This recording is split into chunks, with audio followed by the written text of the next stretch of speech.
bleary seaside town of Brinecliffe was always quiet, until one day, mysterious portals to the Astral Plane start to open up around town, letting nightmare monsters in. Now, an intrepid group of adventurers needs to traverse the Astral Plane in their dreams, and close the portals before anything too dangerous gets through. This is Dungeons and Dreamquests. Okay, so hello you wonderful nerds, and welcome to our first campaign session of Dungeons and Dreamquests. I'm Jackie, I'm the DM of this game, and I'm excited to welcome you all to this little world and this little story, and this fun little crew of characters. So, could you all introduce yourselves? Let us know your name, your pronoun, and who the heck you'll be playing.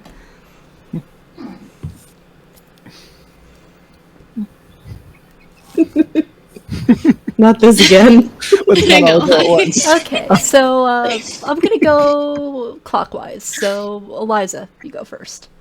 Okay, well, I'm Eliza. I have forgotten everything because I'm put on the spot. But I will be playing Elinder, the Twilight Cleric.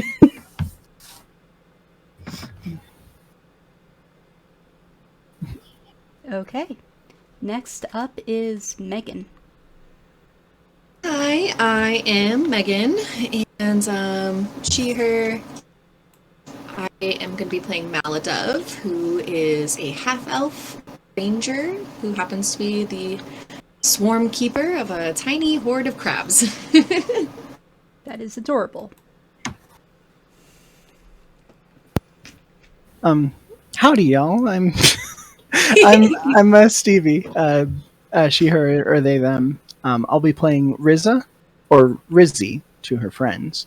A half-elf artificer, artillerist. She's kind of a bookworm. You know the type.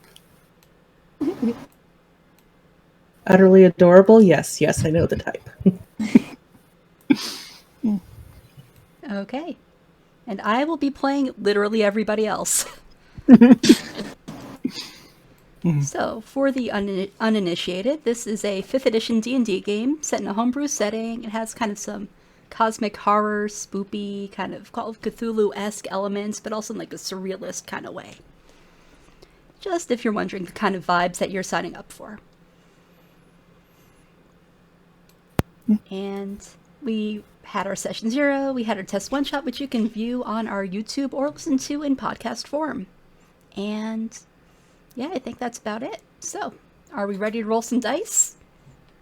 Sure. Always. Okay. Very well.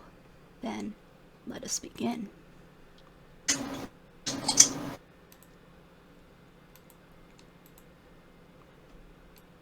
Okay.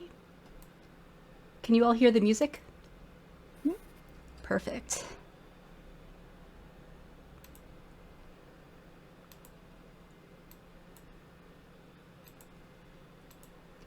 You are in a dark, shimmering, silvery violet sea.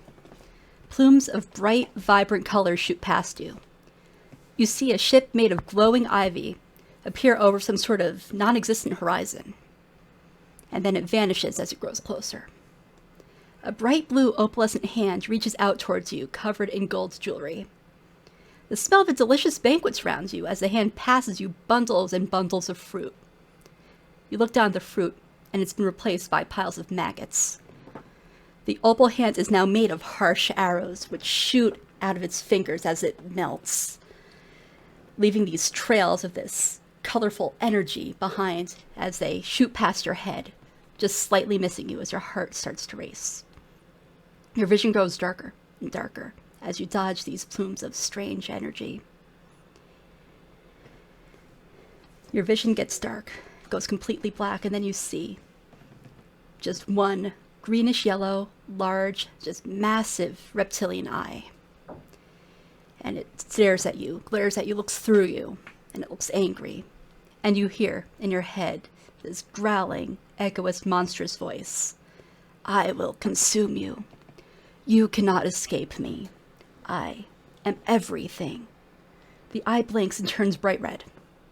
Your vision fades to pure black as those words echo in your mind. You wake up in a cold sweat, filled with absolute panic, finding yourself in the cozy stone room of the Rested Eyes Tavern. You hear the cawing of seabirds, and the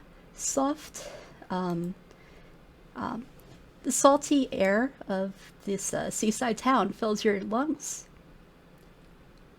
You hear the crashing of waves off in the distance, and a little bit of sunlight peeks through the windows. Seems like another quiet, overcast day here in Brinecliffe, as you start to take in your surroundings. The smell of breakfast, a bunch of smoked fish and hot chicory tea seems to waft up through the floorboards. What do you do?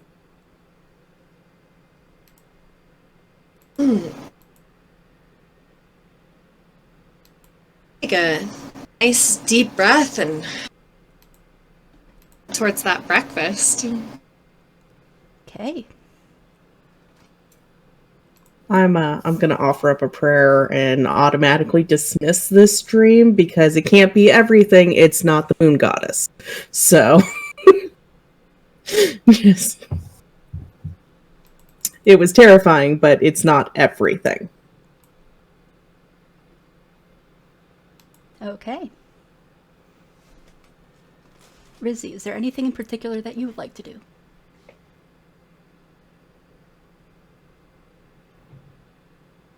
Oh, I think you're muted. What? Can you hear me?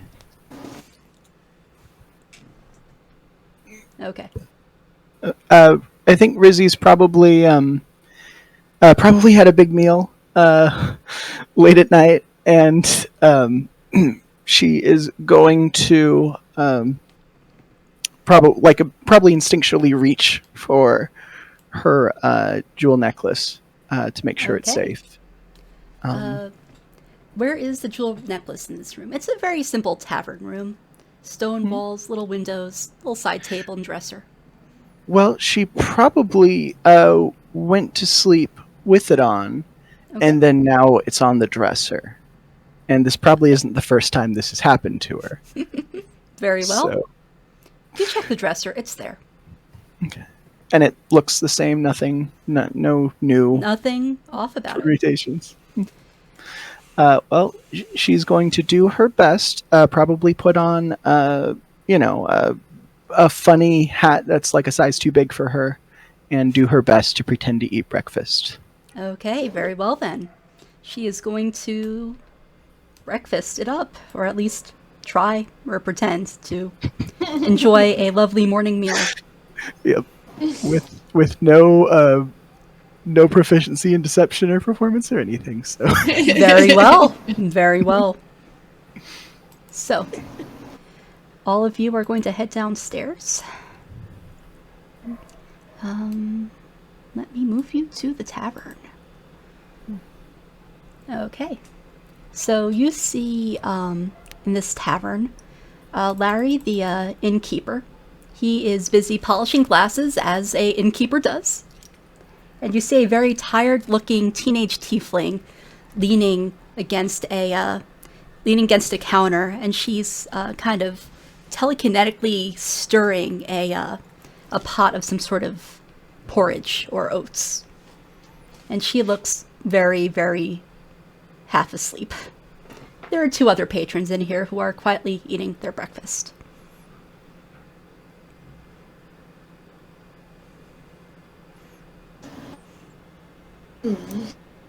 Well, I think the first thing I'm going to do is I'm going to go and get some of that chicory tea because I need to wake up from whatever that was.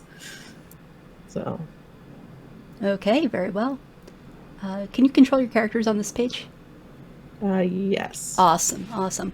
So Larry, the Sorta. tavern owner, he leans forward and he says, rough morning, is it? Rough something.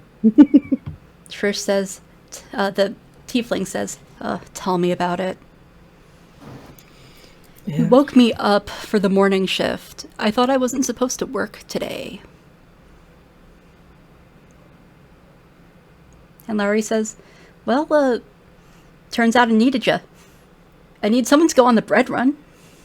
And she says, I was having the weirdest dream and woke me up from it, so I guess it's not that bad that I'm in, I guess. Larry is a human man, middle-aged, balding, little chubby, hairy arms. Looks like he could possibly be part dwarf.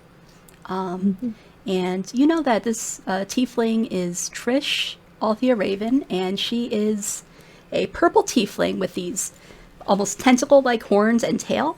And she has black hair that she wears like swept over half her face. And her eyes are pure solid white.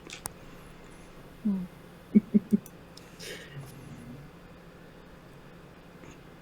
gonna kind of approach towards as well and sort of look towards Trish. Ask her, had a strange dream? Yeah, there was like some eye thing, and the food was all going bad, and a hand and arrows. I don't know, it was freaky. It sounds so dumb when I say it like this out loud, but I don't know, I thought it was kind of weird. Those dreams are always a little odd, and I want to kind of just scan the room to see if maybe anyone else can hear us talking about the specifics, and if...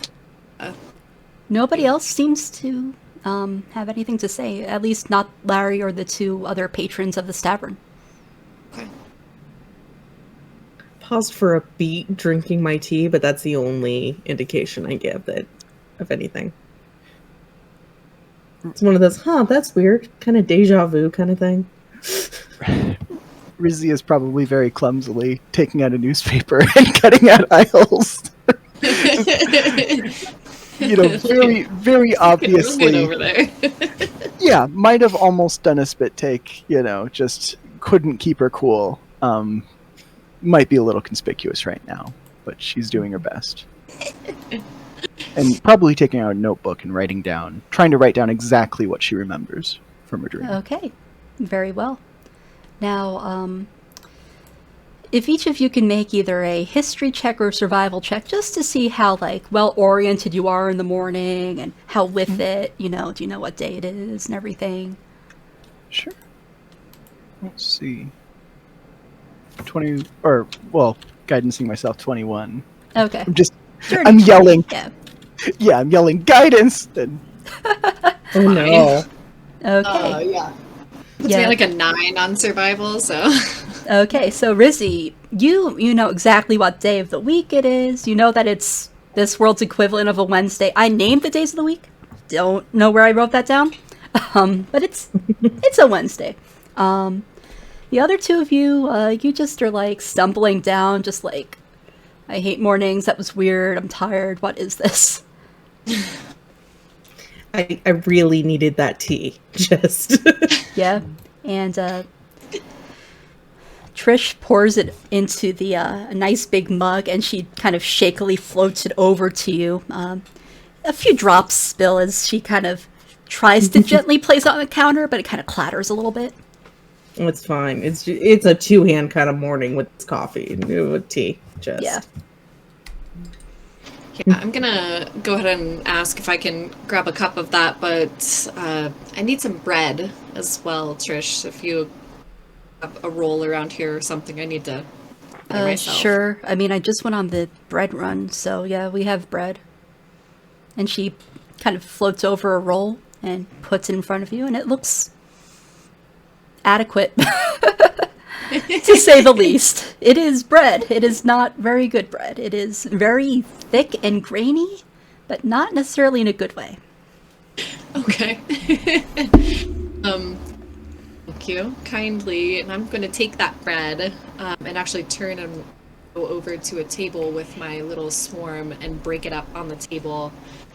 My sleepy crabs are going to help me pick at it a little bit, maybe find the good parts. I'm just imagining a bunch of crabs in a sardine can. Just slowly. They're as the, sleepy as I am. The crabs descend, and smelling food on their leader, They all come out from their little hidey holes and swarm and start kind of pinching at the little bread roll as you sip your tea. My babies. Yeah. One of them gives a little yawn, and Definitely. They're tired crappies. Aw, little babies.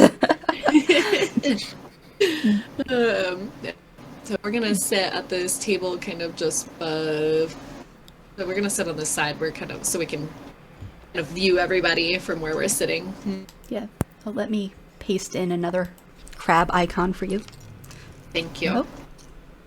Now that my babies are awake. Yeah. The baby.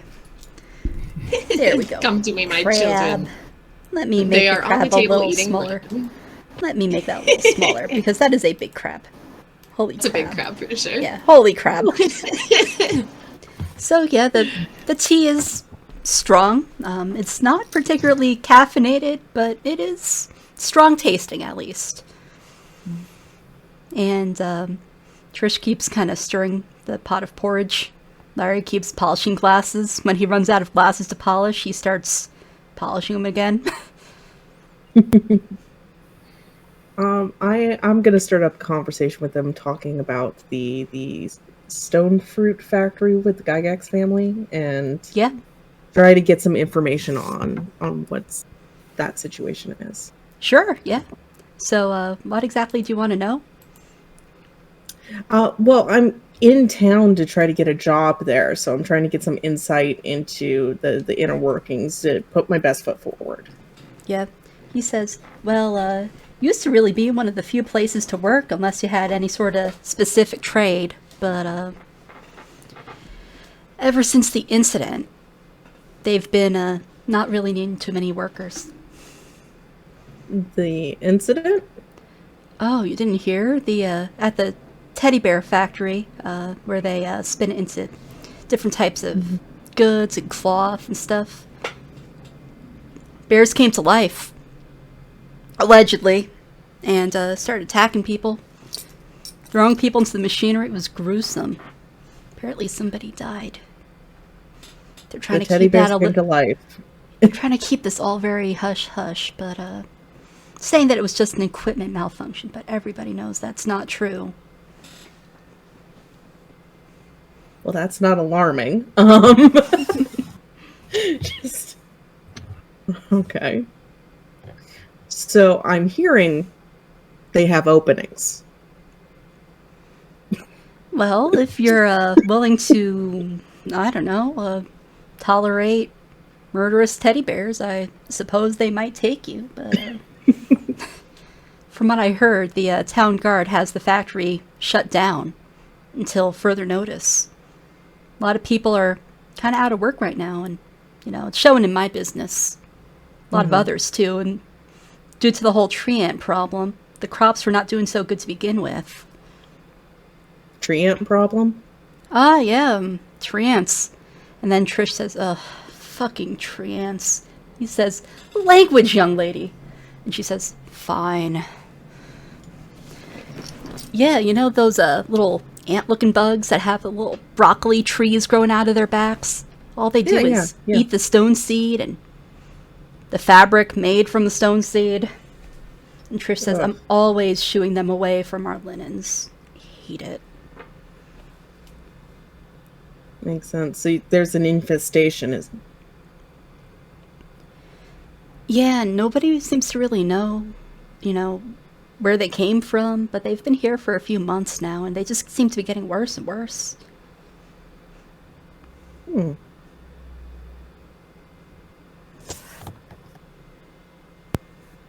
could Rizzy maybe roll on some sort of check to see if she knows much about tree ants and their migration patterns? Yeah, that would be nature. Solidly a nature check. Okey-dokes. Let's see here. Not her specialty, but she dabbles. 10. Okay, total of 10. You've heard of them, but you don't know any real specifics. You know there's some sort of weird bug. I think that you may have heard rumors about them being edible, but not enough to personally try it. Well, and of course, Rizzy has she's a very picky eater. Right, right. So that is true. But yeah, you don't know anything about their particular migration patterns or what kind of places they live or anything with a 10. Yeah, Rizzy probably speaks up for a second, thinking that the words are going to come to her, and they don't, and probably just goes over to Trish and, mimes getting a refill as she pulls out a little flask of Okay. some sort of dark fluid and pours it in. Okay, and yeah, Trish will comply. She kind of pours in the little bit of the tea. And She Rizzy will spills slip her. quite a bit. Yeah, Rizzy will slip her like a copper or two, probably. She looks at you and she smiles slightly, but she's still very, very tired and kind of bored. And as she's pouring the tea, you hear screaming coming from upstairs, and she spills it all over the counter. Larry sighs and grabs a big old rag and heads over to pick it up. Trish grabs a ring of keys and starts making her way over to the stairwell. What would the rest of you like to do? Rizzy's probably going to blurt out, like, is there something wrong? You hear, "By the goddess, what is that? Get out of my room!" And you hear some thudding sounds. I'm gonna wander over just to see what's going on, see if I can help. Okay. Yeah. So are you going to head up the stairs? Yeah, I'll head up the Okay. stairs. Very well. Back upstairs you go. Yeah, Rizzy is also probably following, probably glancing over at Larry and Trish and not getting like the usual reaction of like, oh, that's just Mildred, Yeah. Yeah, Larry I'd looks... say I'm Oh, sorry. following. I'm just going to be following behind them as I see them make their way up the stairs. I'm going to follow kind of at a distance behind them. What? Okay. Yeah, Trish looks very concerned. This doesn't seem to be just the typical, there's tree ants or whatever, or, the typical thing. So, your marching order, I believe, is Rizzy, then Elinder, and then Dove in the back. It's either that or I'm in the front, something like that. Okay, which one of you wants to go first? Like, go in front, rather.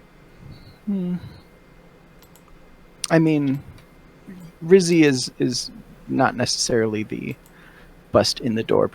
She probably. I absolutely am. So if you feel like Okay. you would hesitate, I would take that position. We Yeah. probably both got to the doorway at the same time, or the stairwell at the same time, and Rizzy was just like, after you.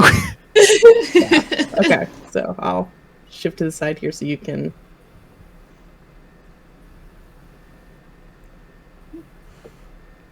Okay, so I'm going to need you all to roll initiative as you hear screaming coming from several of these rooms.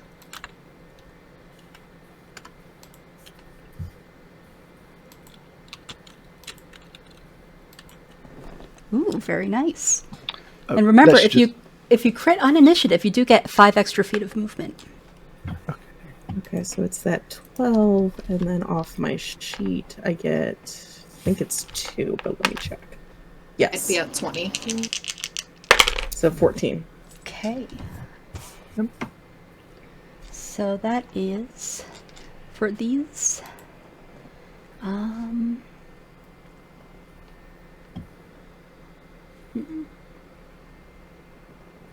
Okay, so let me pull up the. Oop.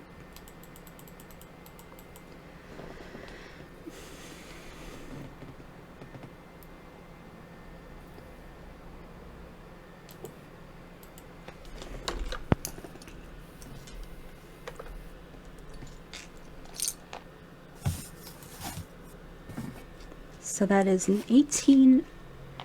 So one of the creatures will go first. And then Trish has... So that's a dirty 20. Trish will have a 15. Another set of the creatures will have a 13. Rizzy, you have a 22. Nice.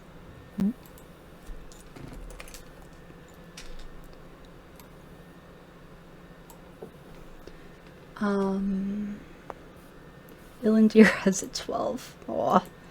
She 14 clanky. with the +2. Oh, okay, 14. Got it.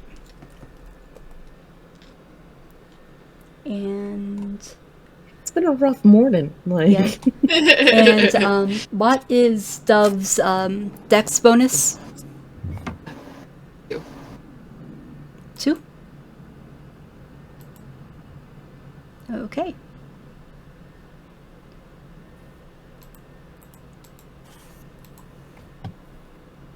So that brings you up to also a dirty 20.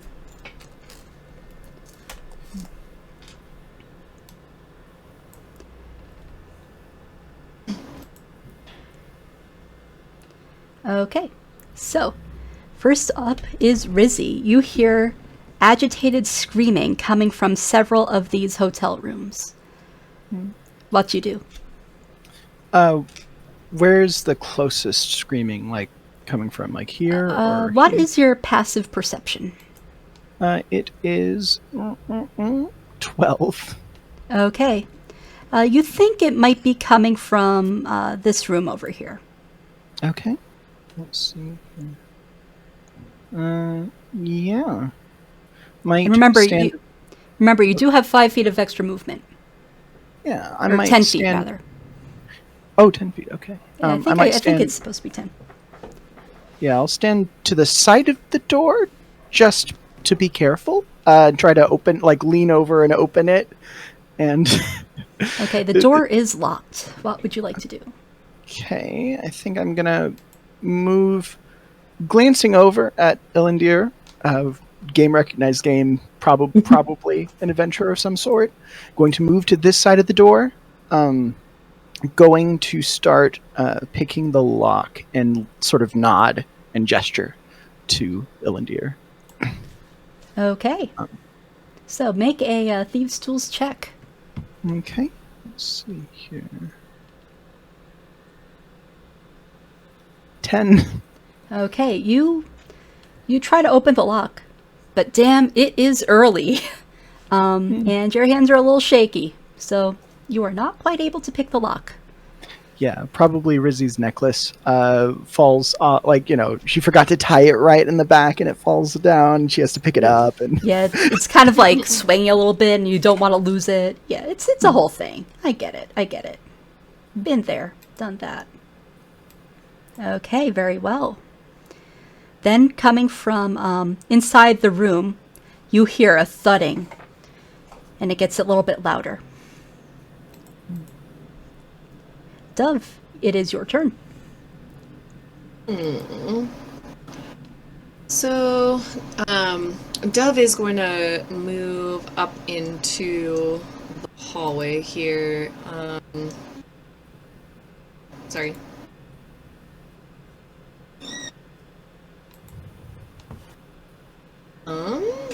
And then are these doors? It's this door here where we're hearing the screaming from. Is that? You hear it with your passive perception. You can tell it's coming from here, and then some of the rooms further down the hall. And they're wooden doors. They're These doors are made of wood. They seem Okay. pretty simple, pretty standard. Okay, so let's see. So I am actually going to just move a little bit further across the hall here and look back to Trish and just kind of general concern. Love is definitely out of her comfort zone here, and she is going to kind of just hang tight and see how this goes. She's not not particularly strong or skilled in opening doors, so she's gonna panic a little bit here and back. Okay. So would you like to prepare any sort of action, or do you want to just take the dodge action this round? I'll dodge this round, yeah. Very well. You can certainly do that.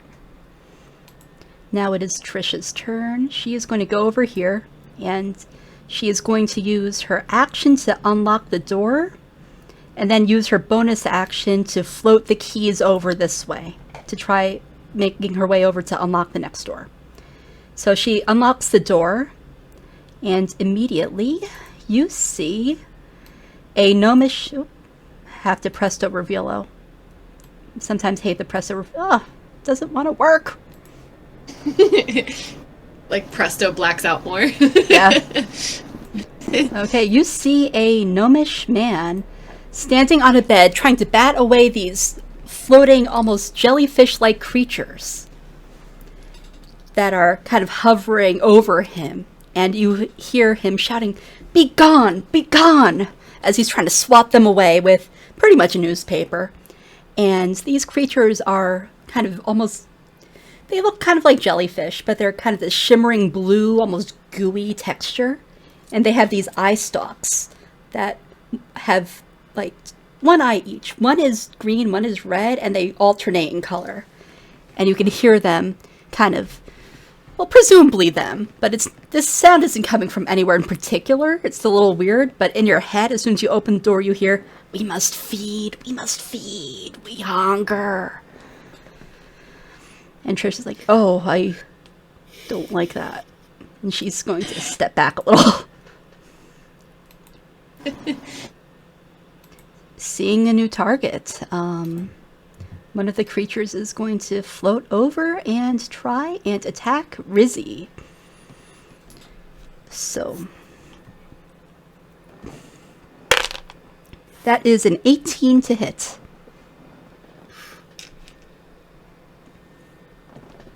So I assume that is a hit. Yes. So that is... where's that die? There's that die.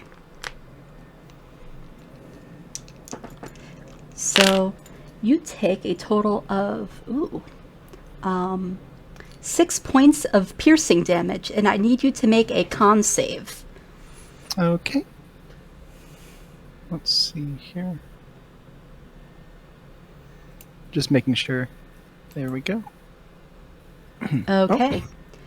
And as this creature starts to wrap some tendrils around your head, the tendrils almost are pulsing with these little barbs or teeth. And they seem to be coated in this sort of acid that starts to sting at your skin. You take another 2 points of acid damage. Okay. I like that. The other one starts to move in, but is still trying to fight this gnomish man. Elinder, you're up. Fantastic. Okay. Well, first thing, I need to close this distance a little bit. So let's see.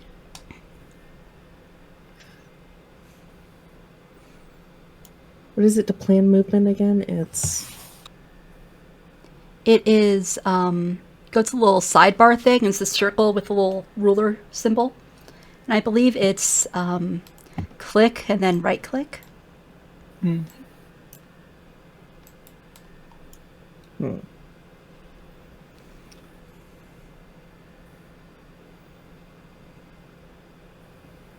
There we go. Awesome. I can get right in there. So.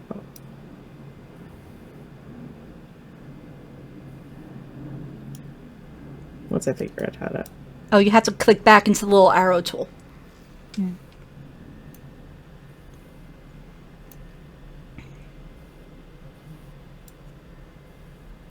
There we go. Okay. And I think I don't want to burn my channel divinity this early, so I will pull my shield and my warhammer, and I'm going to try to strike on this with the warhammer. Okay, roll for bonk. Okay. Bonk plus 3 is only a 7. Okay. That is a miss as you go to swing at it, but it kind of like easily bobs out of the way and you hear it just repeating, "We must feed." Yeah, no, you mustn't. I get breakfast as the most important meal of the day, but no. Okay. Anything else you would like to do with your turn?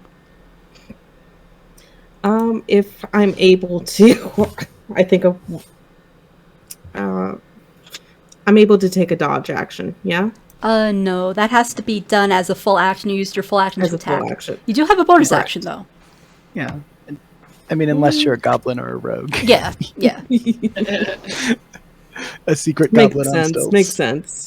Yeah. I will not be utilizing my bonus. Okay, very well. Rizzy, you have just been tentacle snagged by one of these angry floating pancakes. What would you like to do? Is it? I mean, is it like a face hit, like hugger? Is it on my? Am I blinded? It's not like blinding you, and more just like kind of snapped you, and has like one of its tentacles like stuck against your forehead. Okay, so I'm not fully John hurted yet. Okay. Yeah, it's not grappling you. It does not have the strength for that. You can tell. It is not very big. It does not have the telltale insignia of Wayland Yutani, so I'll go ahead and probably. Now the area around here, there's a wooden door and it's otherwise stone, right? Yeah. Or like a fabric carpet. Okay. Yeah, it's stone with like a cloth carpet. And you can see there's like a window on each end of the corridor. Mm-hmm. I might just maybe bite back. Let's see. At least to start with. Yeah, I'll go ahead and try it. Let's see what happens. Okay, very well. Yeah, 19 chomp attack does hit. Okay. For piercing, and I get 4 health back. I think that's one of the 2 times I can use this per long rest. Well, I can always bite. I just don't get HPs back. Except anyway. Very well. But as a bonus action, I'm gonna yank my necklace free and say something like feed on this. Sorry. And also glance over at Trish and mouth sorry in advance for causing a fire. Can I now, if I set off a fire, am I going to hit Elinder as well if it's a 15-foot cone? If depends on if you. I'll say that actually. Let me go into my Toasty Thaumaturgy icon pack and give you control of a cone of fire. Okay. Trish says, "Please, can you not set my hotel on fire?" Go. Priorities. Yeah. Here. 2.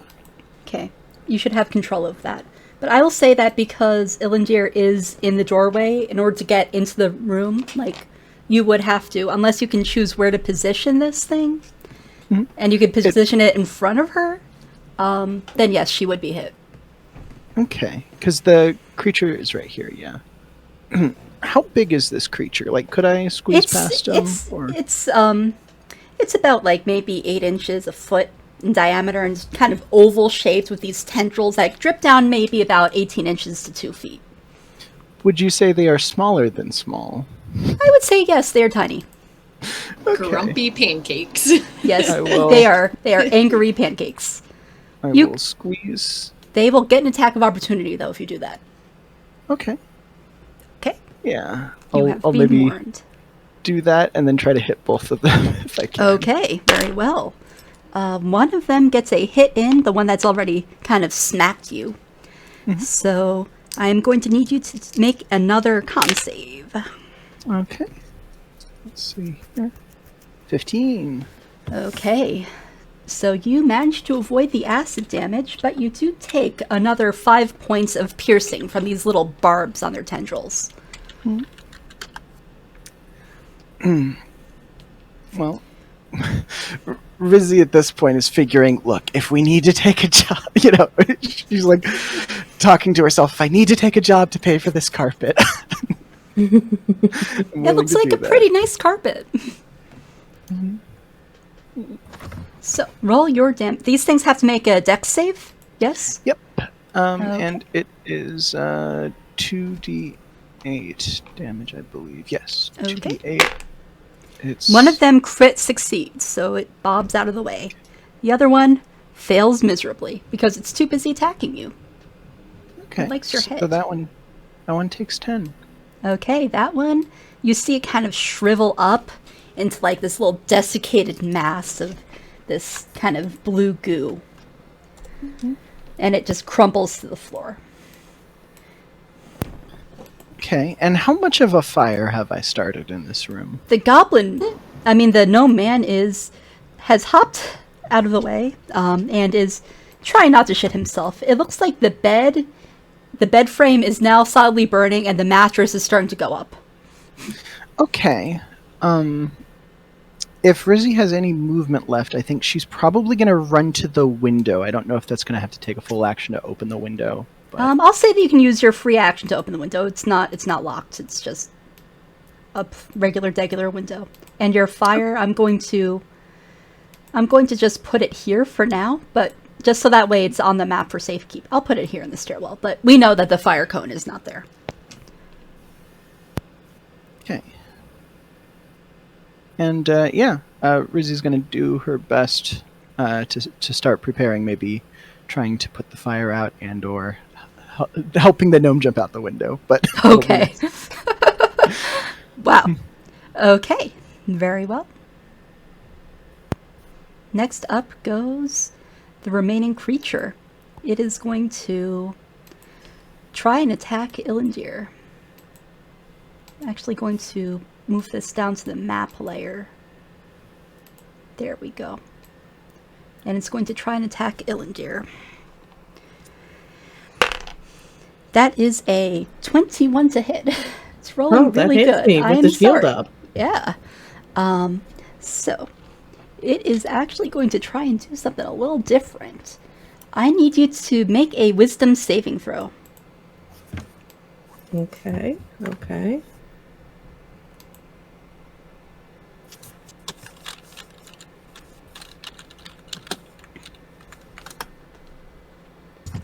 Okay, and plus your wisdom and proficiency.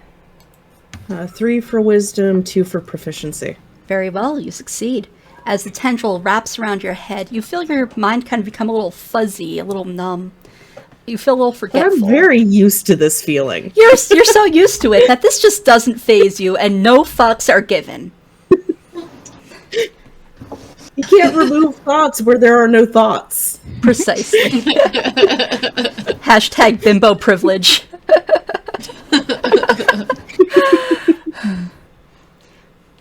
You hear one of the rooms go silent further down the hall as one of the screaming voices is drowned out.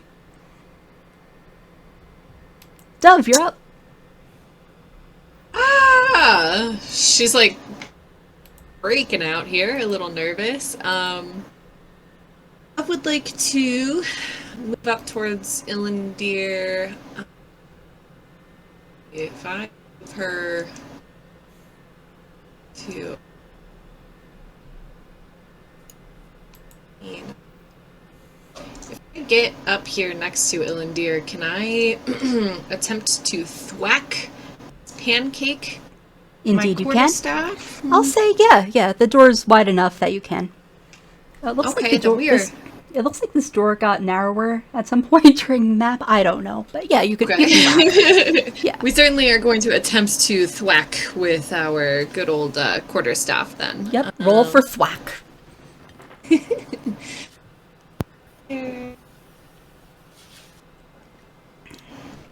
Wow. Good. Oh. Okay. Actually, Good. what is this thing's AC? Yeah, it's not particularly high, but it's not that low. Yeah, I was gonna say I can't imagine it's like a 10 or less. So Yeah, it is not. I'm sorry. So you Okay, go in so for a thwack thwack, fails. and you can't just get at the right angle. You're kind of all trying to get in through this little doorway, and it's a pretty nice big staff, so it's a little bit to maneuver. Yeah, love the enthusiasm. Dove has never seen any flying pancakes like this before, so she's probably a little nervous anyway. So 15 feet. So I would like to maybe step back 5 feet, and I do for my bonus action. I'd like to cast Ensnaring Strike. Okay, if you do back up, because you entered melee with this creature, it will get an attack of opportunity. Well, I'll stay here actually for now. Okay. I will cast Ensnaring Strike. Preparation for my next turn there, hopefully. Very well. So I will, gonna give you this little spider web icon to show that you're concentrating on that. Okay, Trisha's turn. She is going to use her bonus action to unlock this door telekinetically. And then she's going to use her action to dash over here and try and float the keys out of the keyhole and over here. Okay, time for the creatures to go. Yeah, this one's gonna go, and it's gonna try and just do a plain old tentacle attack against Elinder. And that is an 18. 18 is my AC. Okay, so glancing blow, so it will deal half damage. I need you to make a con save.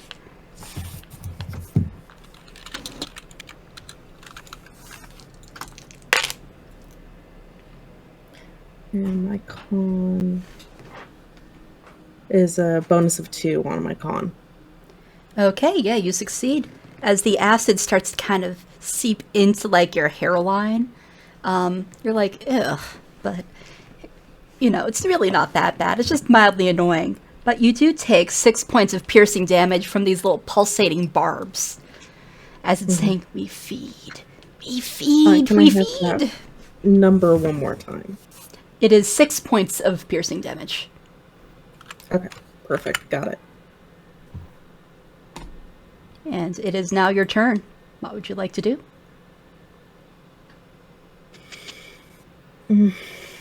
I think I'm going to go for bonk again. Okay. Roll for No. bonk.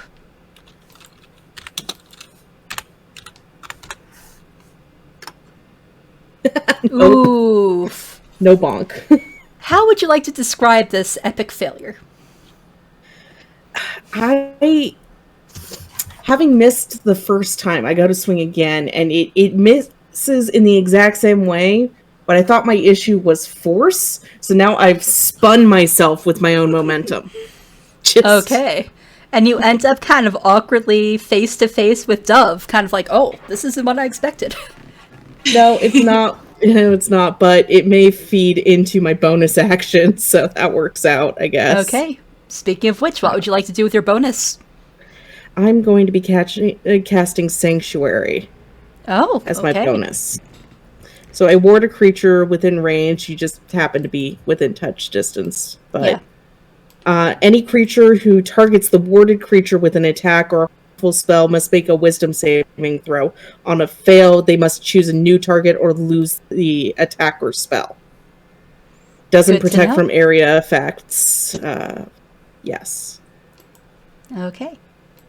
And this is concentration to Okay. hold it. Cool. So I will also mark you as concentrating on that. So I will give you the same icon. Let me double check it one more time. Yeah, it sounds like a concentration spell. Oh, it's not, according to this. It sounds like it should be. Yeah. No, But I it's not in think my that notes I think either. it ends if the warded creature attacks or something. I'm not sure. Yeah. But since you just went before me, it buys you a... Oh, very nice. Very nice. Yeah, okay, so you are not concentrating. So I will remove that little icon. Okay, sorry about the confusion. Yeah, it's okay. It happens.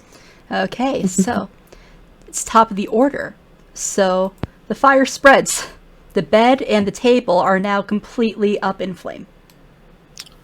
Okay. I think The gnome Rizzy- is cowering in the corner. The smell of fire and a faint trace of urine has filled this room. Yeah, I think Rizzy is going. Shouted across the room. Of course, I didn't create water today. I mean, I don't.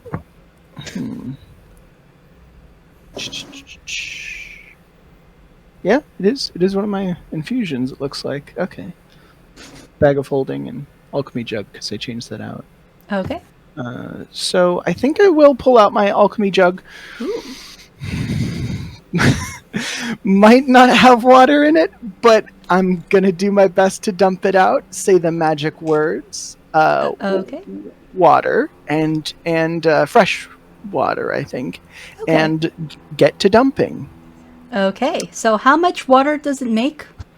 I think it's 8 gallons of fresh water or 12 gallons of salt water. Let me double check. Yep. Okay, so fresh water. So you use your action to do that, and let me roll. I'll roll a d8. My d8s don't get enough love to see. Actually, no, I'll make it a d10. That makes more sense. It's like a percentage. What percentage of the fire goes out? Okay, 80%. So you managed to douse the bed, and the bed seems to really absorb the water. Now the fire is relegated to just the little side table. The bed is now completely unusable. It is a bunch of ash. But the bed is no longer on fire, and the gnome is slightly less freaked out. Could Rizzy grab like a piece of like damp cloth, and I'm guessing there's a lot of smoke in this room, and probably hand it to the gnome and indicate that, I'm sure the gnome's probably lower than the, not to make a size joke, but Yeah, short. he's small. I'm gonna ask him, like, do you need help getting out of here, or did you inhale any smoke? Are you okay? I think I'm good. I was too scared to breathe. Well, okay. Yeah, I'll nod. Rizzy's not really. She is not the fire marshal, so I could tell. she's not the fire boss of him. So, yeah. That is probably my. Yeah, I'm probably going to focus on getting the rest of this fire out. So I'll leave it to everybody else. Very well. Very well.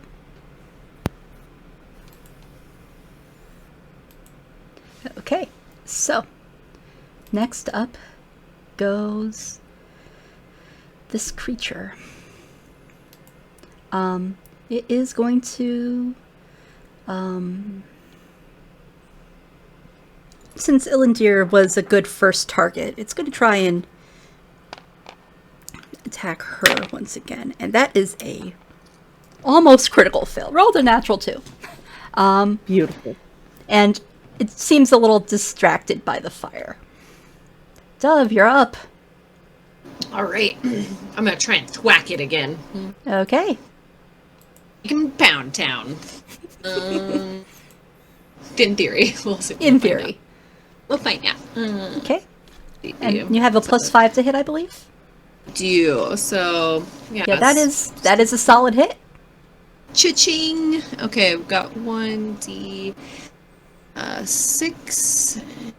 3, 4, 3 bludgeonings that I have listed here. Okay.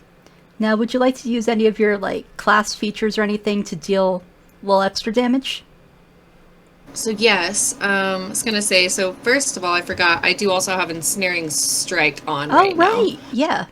I forgot So, as I thwack him with my awesome seashell staff, vines come out, and he does need to make it needs to make a strength savings throw. Okay. All right. I know, yeah. That is a total of 3. I think it fails. And now it is restrained. Okay. Let's see here, and while restrained. Okay, so at the start of its turn, it takes damage while it's restrained. Very cool. And then because I did successfully hit, and my little swarm of crabbies is definitely gonna run up my quarterstaff and attempt to deal some more damage here. They will attack with just a 1d6 of piercing damage. Yep, I think that it's just if you hit, you do the extra damage. So I don't think you have to roll a separate crab attack. No, I was just gonna roll like the d6, but Okay, extra 2. Yeah, so- this angry pancake is looking pretty rough. cool. And covered in tiny crabs. Yeah, and the crabs are kind of pinching in, and you can see it's like it doesn't have flesh. It doesn't bleed. It's almost made of like this firm gummy bear type material. Okay. And in the firelight, kind of catches like this opalescent glint. Interesting. Okay. Trish, that is gonna be Dub's turn. Yeah. Yeah, Trish is going to go, and she is going to open the door, peek her head in, and she's going to make an attack roll at something that none of you can see, because none of you can see that room yet. And she's going to... Actually, this thing has to make a intelligence saving throw. Oh. Oh, that's how it works. Okay. It succeeds. Okay. That's her turn. One of the creatures is going to try and attack her.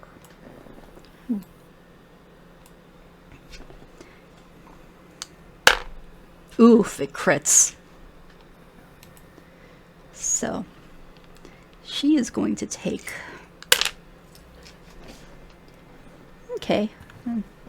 Oh, it's double damage, so... Yeah, she takes 9 points. Looking a little rough. Okay. Elinder, you're up. You see that Trish now has one of those things kind of hitting her head. Okay, let me...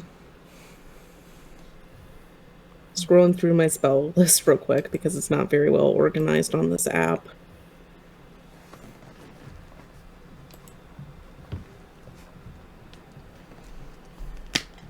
Okay, so I will thwack at the one right next to me time, see if I can actually get this hit in. Okay, roll for yet another thwack. Come on, bonk. That's advantage, right? Because restrained or... I think so. Because this creature is I always forget restrained versus grappled. Grappled just means your speed is 0. Restrained means that your speed is 0 and you have disadvantage on attacks, and creatures have advantage on attacks against. I only know this because I always play a giant octopus moon druid who just grapples and restrains everybody for the battle's sake. So That's yeah, beautiful. you do have advantage. Yeah, and that is a very, very cool tactic. Awesome. One more point. And, I have a +3 on my attack. Yeah, regardless, you do hit. Oh, fantastic. Okay. So, I didn't think I'd get this far.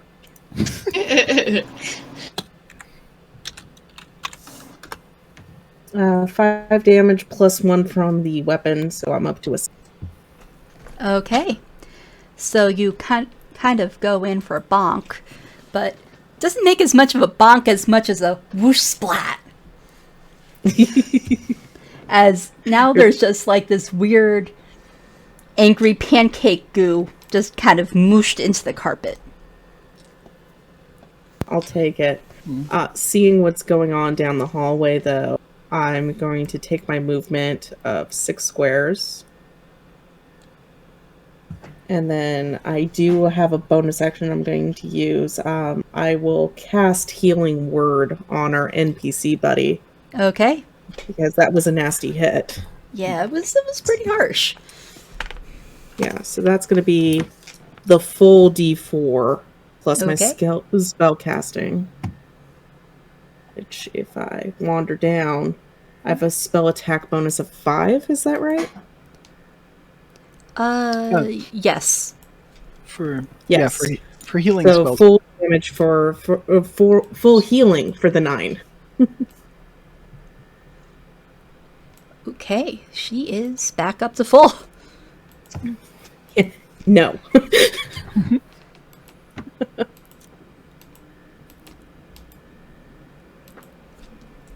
Okay. And that will end my turn. Okay. Rizzy, you are now in a angry sea pancake free room. And only the table's on fire. Okay. I'm going to try to put this out all the way. Is that going to be my action? Or Depends on how you want to do this. But I mean, dumping the rest out. I don't. Let me double check the jug. I think it takes an action to uncork the lid, but it doesn't specify there's an action to continue to coax the water out. But I mean, I'll do my best. I'll try to. Okay. It sounds like things are handled. yeah, so I'll say that you can use your action to definitely get rid of that fire. Okay, and in that case, then I will probably start moving. Does the extra movement speed go just for my first It is just turn, for your or- first turn. Yeah. Okay, so that would be, I could move right there.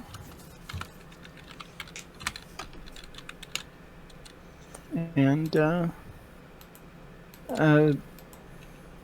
hopefully the gnome is following me, because this room probably still has smoke in it.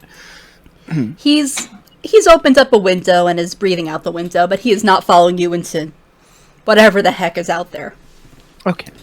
Just wanted to make sure if he needs to get downstairs, he has the wherewithal to. Okay. Do so. He is going to wait that out. Okay. And that's me. Maladove, it is your turn. So I would this goo that is on the carpet. Yes. Would I be able to procure some of this goo? I'll It's say something- I'll say you could use your action to scoop it up into a vial or something. Now, I'd like to move my full distance, so I'm wondering, I have Mage Hand. My crabs can move and pick things up for me. Indeed, they can. Possible for them to procure some goo, and then I could place it in a vial and move my 30 feet. Sure. I'll say that you can use your free action to drop a vial, and then Okay. Mage Hand as a It's my cantrip. Yeah. But it's the crabs that do it. Yeah. So they can move and just do some really basic stuff like pick items up or Okay. just, like I'm looking up the specifics for the Swarm Keeper because I think it has slightly different mechanics than a regular. whoops. I was gonna say I have that right here somewhere. It's my Swarm Keeper. Yeah, so pretty much works as the Mage Hand spell. Does it take a action to move something? Yeah, you can use your action to control the hand. Oh, okay. Okay. But I'll say is. you can do it as a bonus action. That seems fair. Okay. I just was like, I just want to grab a little goo. Yeah. So yeah, I'd like to have the crabs just kind of swing right in there, grab some goo, and then we will all together move my base speed down the hall here to kind of catch up with the rest of the party. Okay. You can certainly do that. Crabbies, bring mommy the goo. Okay. Trish is going to take her her frying pan and try and smack the sea pancake. It's appropriate. That is a hit. So that deals. Gonna go with just a d6 because it's a club. Okay, so that is 5 points of damage. Not bad. So she goes in to swing with a big old frying pan. And it is not doing great. Now it's going to try and retaliate against her. And that is a miss. As it's visibly just kind of dented from the frying pan impact. Okay. Elinder, you're up. Fantastic. I am going to stow my shield for a second because I do not have Warcaster. Okay. And use Sacred Flame on the pancake. Okay.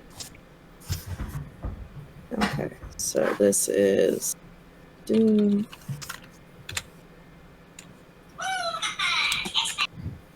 quite loud.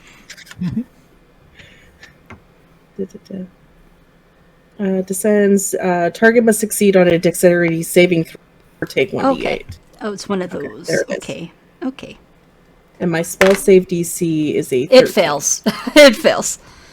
Fantastic. Yeah. So take 1d8 of radiant. Oh. It'd be like that sometimes. It's...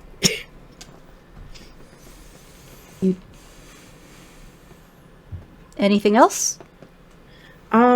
Without my shield... Well, yeah, without my shield, I'm going to move up here. And, Okay. I believe that will end my turn. Okay. Very well. Fire is out, so no environmental actions. So, Rizzy, you're up. Okay. Scared of starting another fire. But how scared am I? I might just shoot a fire bolt at this little pancake. Okay. There you go. Let's Wrecked the fire. Yeah. Okay. Well, hopefully I didn't start another fire. Oh, I just realized I don't have the map on here showing everything. Okay. I'm going to move over here. Is the door currently open? The door is open, yes. Okay. What's going on inside, do we see? Oh, let me press the reveal of that. Hopefully this one will actually... Nope, it keeps wanting to hide stuff, even though it's on the reveal areas setting. Okay. You see, two people. They seem to be some sort of like business women. One of them is... Actually, they're both asleep. They both seem to be asleep as these creatures are surrounding one and have like their tendrils all glued to her forehead as she is completely just out of it. Okay. Well... And this does seem to be a nicer hotel room. It's a bit bigger than the one that you've stayed in. Yeah. Rizzy is definitely fighting the urge to just... don't want to burn these people to death. So... Gosh. Maybe should have prepared one of the other things. But alas, I think that's all my movement, so that's my toin. Okay. Very well.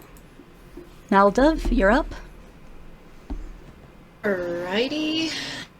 Dove can almost join the party. She's just gonna do a nice big movement towards you guys here. Let's see here.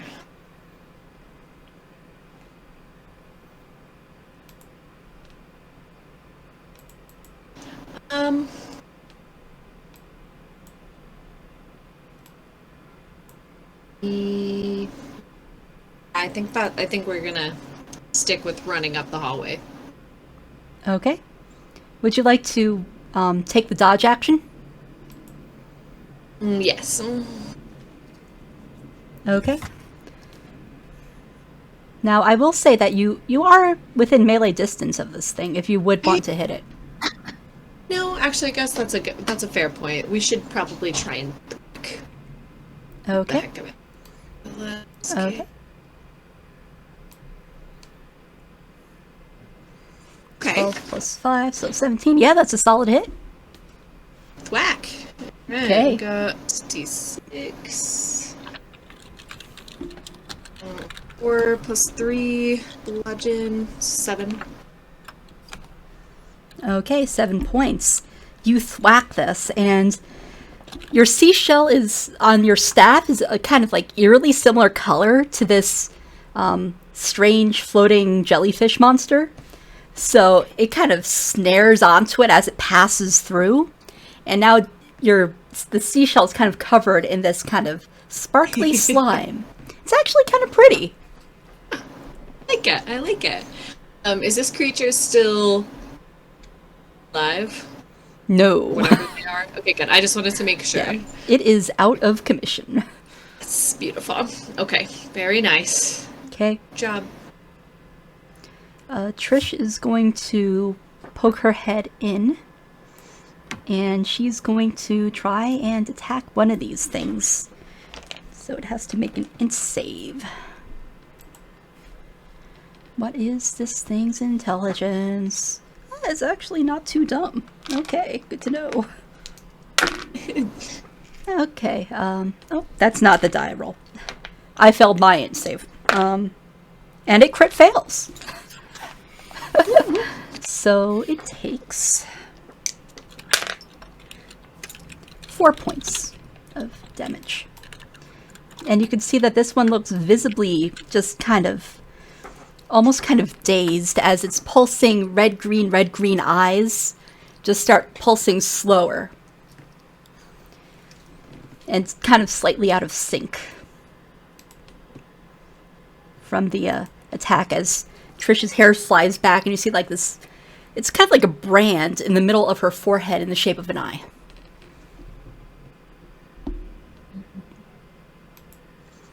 Okay, time for the creatures to go. They are going to leave their current target. Well, 2 of them are at least. And one is going to swoop in here and try and attack Dove. So I'm going to need Dove to make a wisdom save.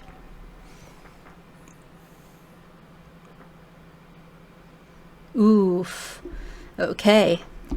As this thing wraps its tendrils around your head, you can feel the little barbs and thorns, but they're not really trying to, like, stab into your flesh so much as you feel sort of this numb tingling, almost like the feeling of your foot falling asleep, but rushing through your head. And you forget what you're doing.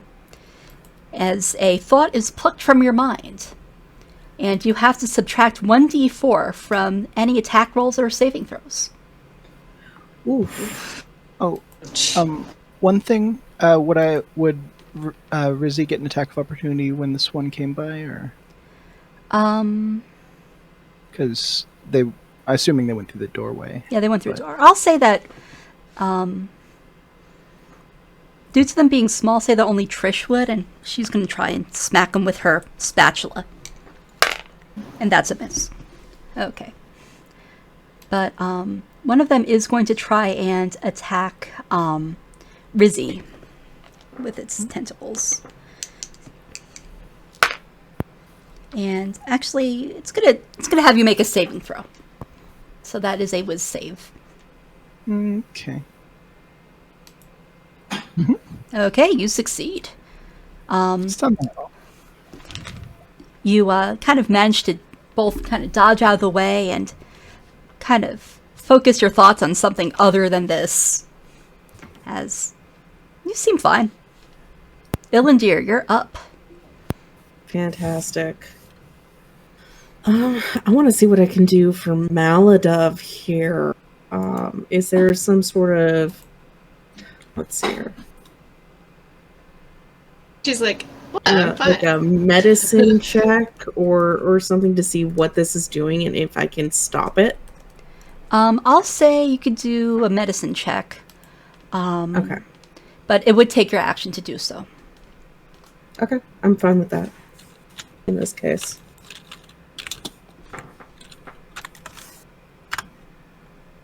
Okay, there's a 9 there. It is a skill I'm proficient in, and I have a +3.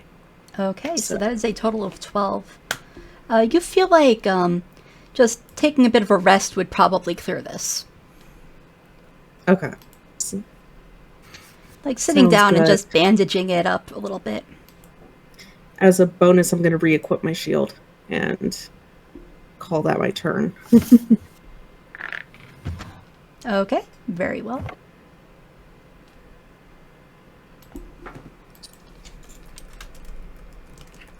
Okay, next up. So many tabs. That's the top of the order with Rizzy. Okay. Well, I might run down to the little goober down here. I'll take that attack of opportunity. Okay. And that is a 16 to hit. yep, that hit. Okay. So I'm going to need you to make a con save. Okay. Haha.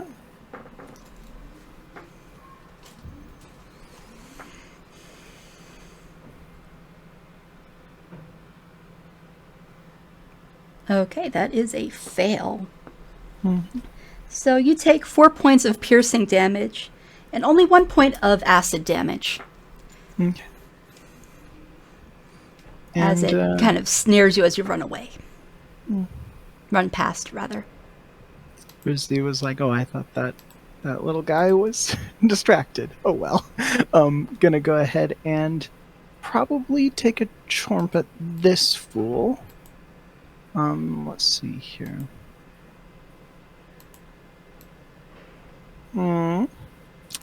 Probably miss.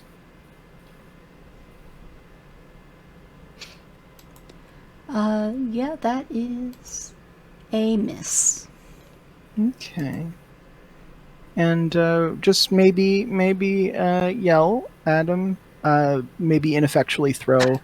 Try to push like an ashtray towards them, like dump it on their head. Say like, this would make a good hat.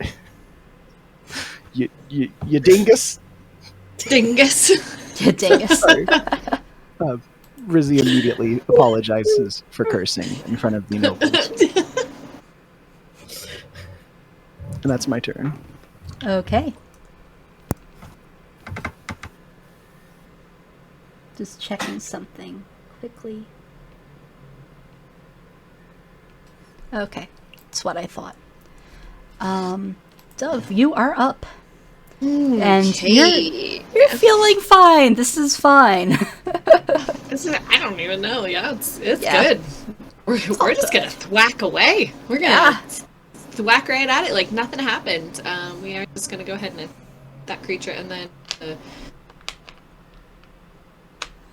Okay, that is a hit.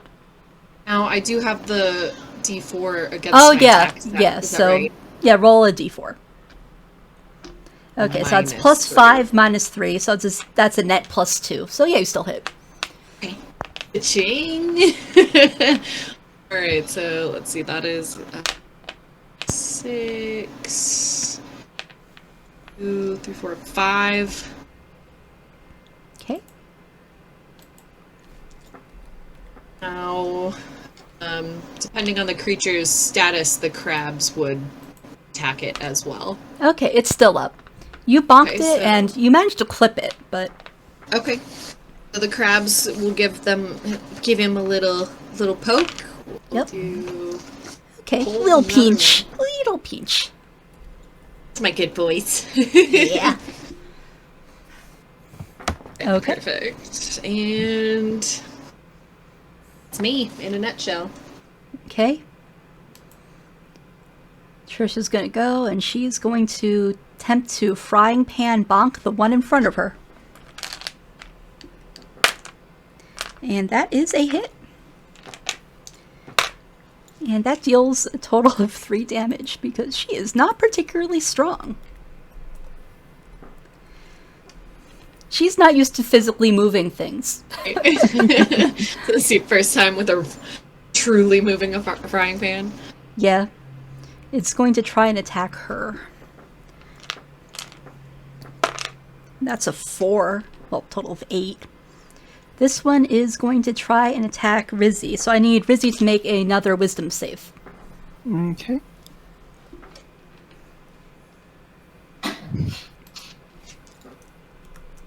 Nice. Yeah, you You give no fucks. You are busy trying to fight this thing, and it cannot really get a beat on you.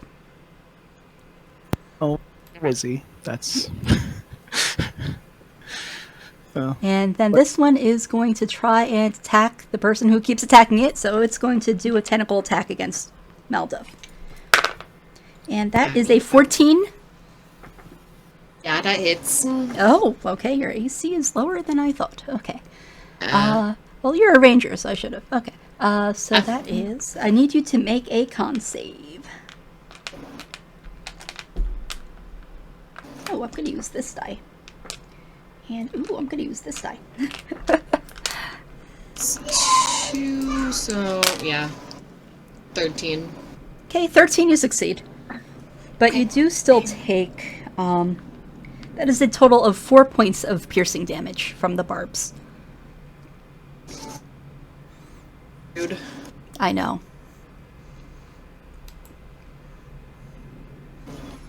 Elinder, you're up.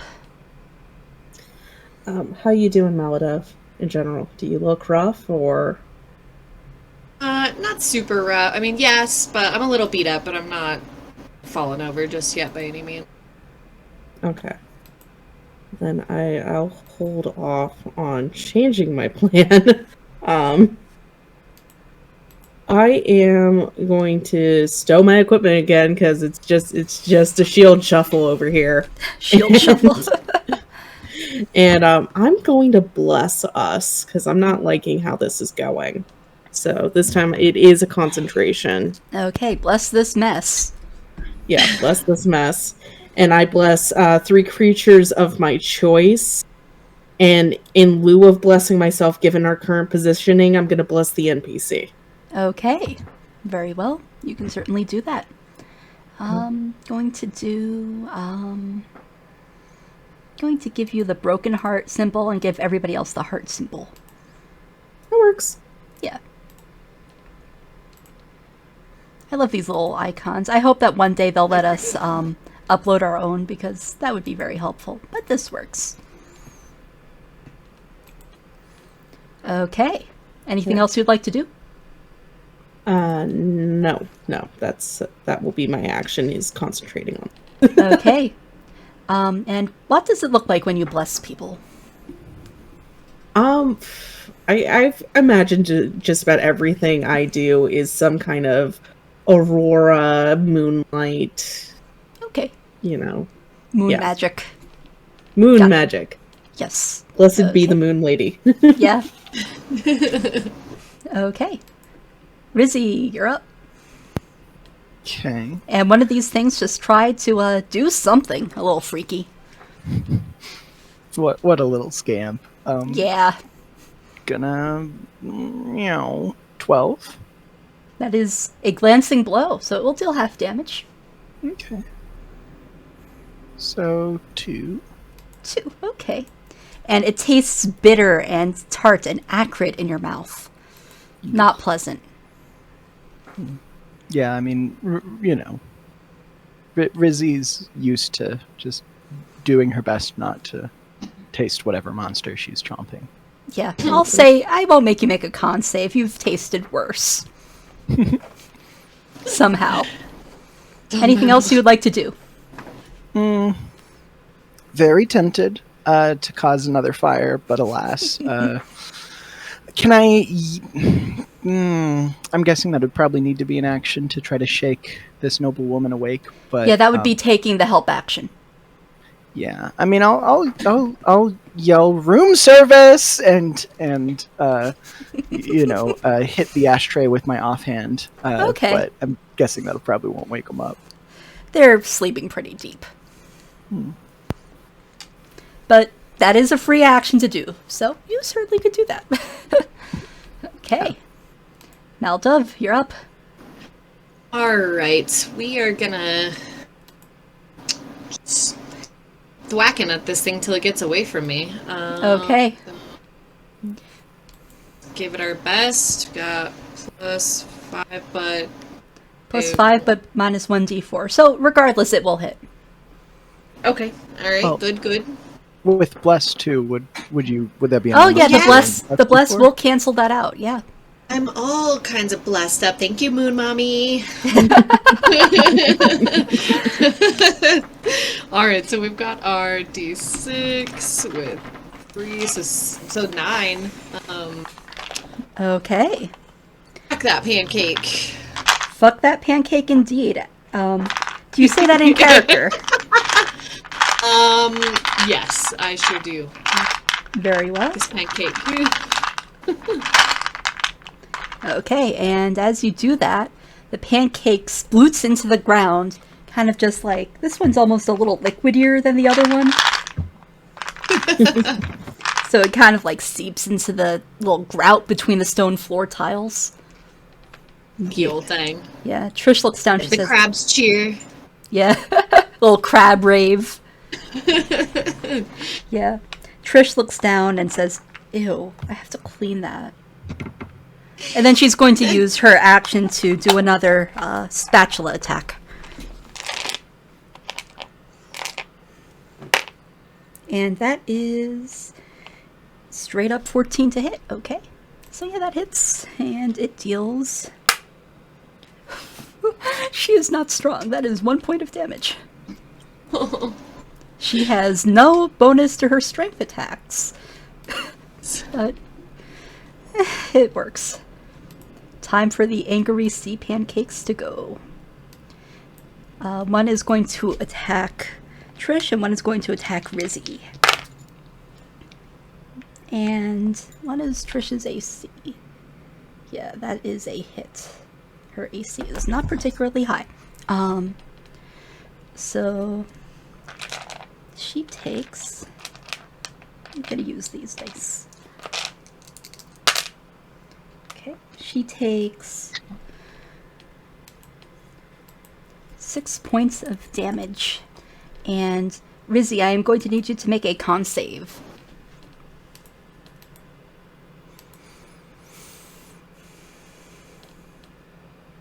Okay, yeah, the acid doesn't really seem to even affect you anymore. But these little barbs, they're a pain in the ass. You take 5 points of piercing damage.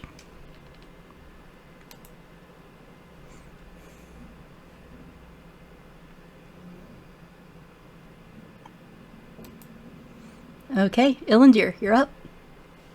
I'm going to go for my cantrip, Sacred Flame, again. So, Okay. Dex saving throw. Okay. Very well. I'm gonna go with this die. And that is a fail. Okay. Going to... There's really not much I can do in here, and I don't imagine season pass is a thing in my arm.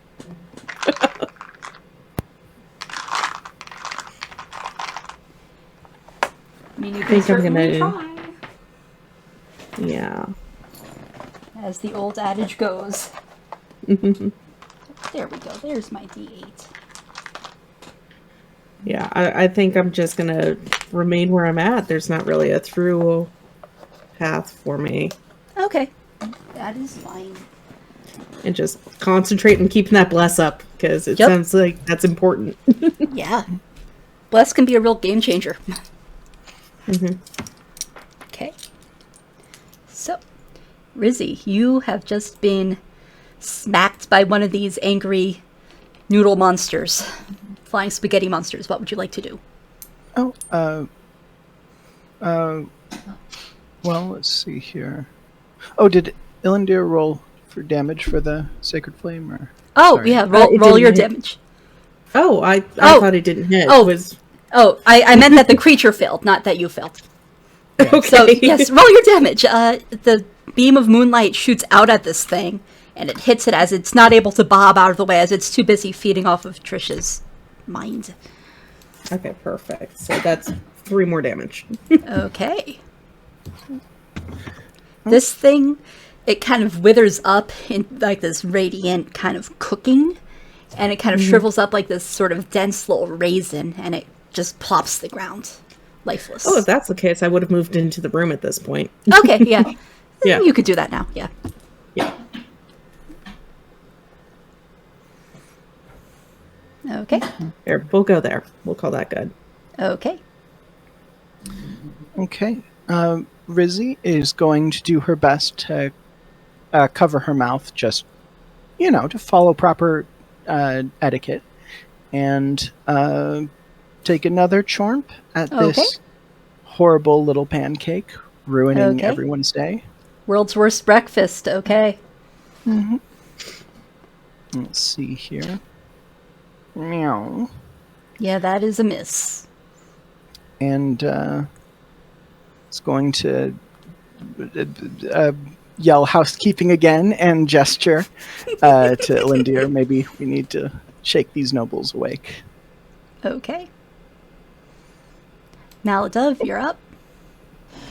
Let's see here. I would like to... I'm rolling something for my own amusement, so don't mind me. Okay. Fair. Oh no. Love is going to come into the room here towards this noble on the other side of the... Kind of... So maybe check around the room and see, just anything else or anything... Okay, make a perception check. Or anything, yeah, exactly. Just check out the situation in here. What's up, right? 4, 5, 6, so... Plus the 4 and my proficiency bonus, right? Yeah. So Okay, plus so- 1d4. Still not super great.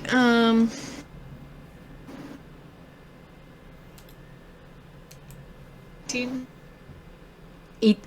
13 you said? Yeah. Okay, you don't see anything obvious other than, the 2 sleeping nobles and the 1 remaining angry pancake. You don't see any sort of obvious way that they could have gotten in. Okay. That's... Trish is going to use her action to do another Mind Sliver attack at that thing. So it has to make a save. And what is her save DC? Okay, so it fails. Okay. Oh. It takes another 1 point. She's just not doing a lot of damage. But it She's looks... trying. It's the pulsing of its eyes starts to get a little slower and out of sync again. And then she's going to use her bonus action to mage hand this door open.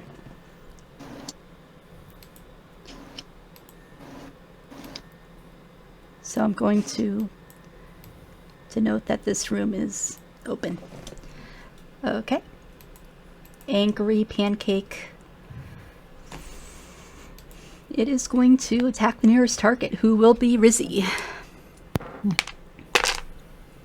That is a miss. And then 2 more of these things appear. And they're going to start flying out of here. They are not particularly fast. Okay, Elinder, you are up. Okay. Do I have any indication of why, since I don't have line of sight there? You do not know that they're there now. Okay. Well, then I'm going to ignore that that's happening. Okay. And the fun roll I did to the side was if Elinder understood with the phrase housekeeping that she was supposed to wake up these nobles. And no, I don't know why you're calling for room service and to clean up the beds and things. I don't... Fusion. So, yeah, no, utterly confused. So instead, I'm going to Sacred Flame one more time. Very well. Okay, so That is a total of 10. So that is a fail, that's I a believe. total of 10. Let me double check my sheet. Just I'm pretty so- sure that your save DC Yeah. is higher than a 10. Yeah, it's a 13. Okay. Yeah, that sounds right. So, Elinder, no thoughts.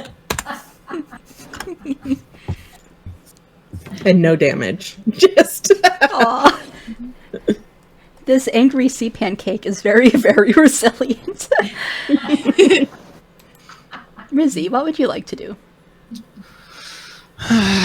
Going to probably chorp again and respond with something like maybe we should wake them up. Sorry, I should have been more explicit. Because they're asleep right now. Yeah, or yeah. I'm excuse me for a second. 12. Another glancing blow, so you do hit. Okay. Okay, 3 points. It's not 1. This thing is actually, yeah, it's out. It's not your best chorp, but this thing has weathered quite a bit of Small chorps. yeah, little nibbles from the various members of your party, and it takes just one more little bite to kind of rip this thing apart. Its eye stalks were kind of already falling apart and drooping, and its tentacles were starting to fall off and drip to the ground as little goos. And one more chomp, and you kind of spit out the rest, and it kind of just dissipates into a bunch of little goo drippings on the bedding and on the floor. Okay, I'll go ahead and use my second chomp to get a little bit of HPs back and yell out to Trish, any other rooms? There's like 2 more of these things. Oh no, I'm gonna start moving that way. And probably get in melee with them both. Okay, you can do that. Brave little artificer. Yeah. Didn't I mean, Trish has a frying pan to protect herself with. Hey, she also has a spatula. Oh, and I do have my bonus action. Okay. So I think I'm going to turn to Trish and say, sorry about the door. And then they're both going to have to roll dex saves. Oh no. She says, oh. This is why we hate having adventurers here. 1 succeeds, 1 fails. Okay. So half for the one who succeeds, so 4 and 9, respectively. Okay.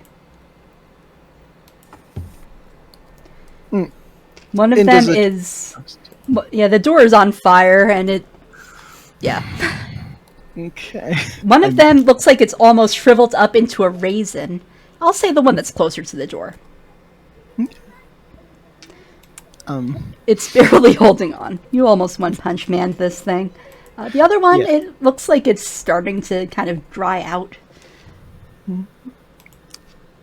Rizzy is probably going to use plenty of Tinker Tools checks during her downtime to repair everything, so Okay. that's me, though. Yeah. Very well. Trish is going to try and get rid of the one that is already looking almost dead. So it has to make a intelligence save. I think I go And before it Trish. succeeds. Oh, I'm sorry. I'm It's okay. sorry. You It is preemptively clicked to me, and Ah. then Rizzy had that other action. So because I the think it's bonus just, yeah. action. Okay. yeah. My bad. Okay. It's all good. Maladov, next to this noble one, would like to use an action to attempt to help and to wake her up. Okay. I will Yeah, say that you don't man. have to. You don't have to roll anything. You shake her awake, and she. By the goddess, what happened? You okay? Anna, are you okay? Anna. And she seems to be shouting at her business associate. Yeah. We're roommates.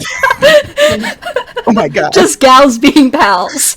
It's an awfully nice room for such an occasion. Yeah. I think I'm just gonna essentially leave it at that. I just wanted to at least wake up one of them, and then Dove is gonna sit on this bed and just kind of hang out for a second. She's still like doesn't really. This whole party has one brain cell, and I love it. Literally, It's Rizza's. Yeah, no. Yeah, I mean, for real. Rizzy could have dropped the alchemy jug if you want to take a sip. It's just water. Oh, goodness. I just do. Okay, yeah. So I am well done. Just chilling. Okay, cool. So now Trish is going to do another Mind Sliver attack at that one. And it's going to make an int save. And it succeeds.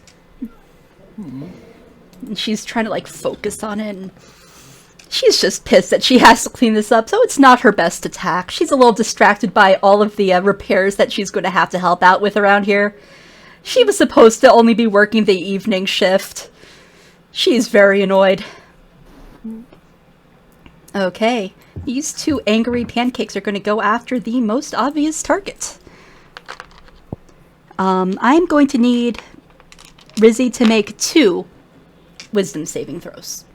Okay. As they are both going to try and consume some thoughts. Rizzy's most... But you are blessed, remember. Yes. Let me make sure. Okay. I don't know how I'm rolling these high wisdom saves. Holy shit, okay. Beautiful. Below a 5 on my con saves, the thing I'm proficient in over and over again. Yeah. Interesting. Okay, they try and you are just like completely just not fazed by these things trying to like eat your thoughts. Elinder, you're up. Okay. Now that I understand, I'm gonna wake up the noble that's next to me. Okay. She wakes up and she seems much less startled and she seems more groggy, but yes, you do wake her up. And she's like, oh, what happened? What a bad night of sleep. Light pancakes? What? I don't explain it well, and I immediately... She just kind of blinks at you like not a single thought in her head. Okay, I'm going to come out into the way so that I can try to help out here. Okay. Yeah, something like that. And that was bonus movement? Yes? Yeah, that Or was is it your an movement. action to wake them up? It is your action to wake them and then your movement to move. You still have your bonus technically, Okay, still have my if you wish to bonus. use it. I'm gonna pass on it this turn. Okay. And just get out here with Rizza. And the nobles are awake. Yep. Okay.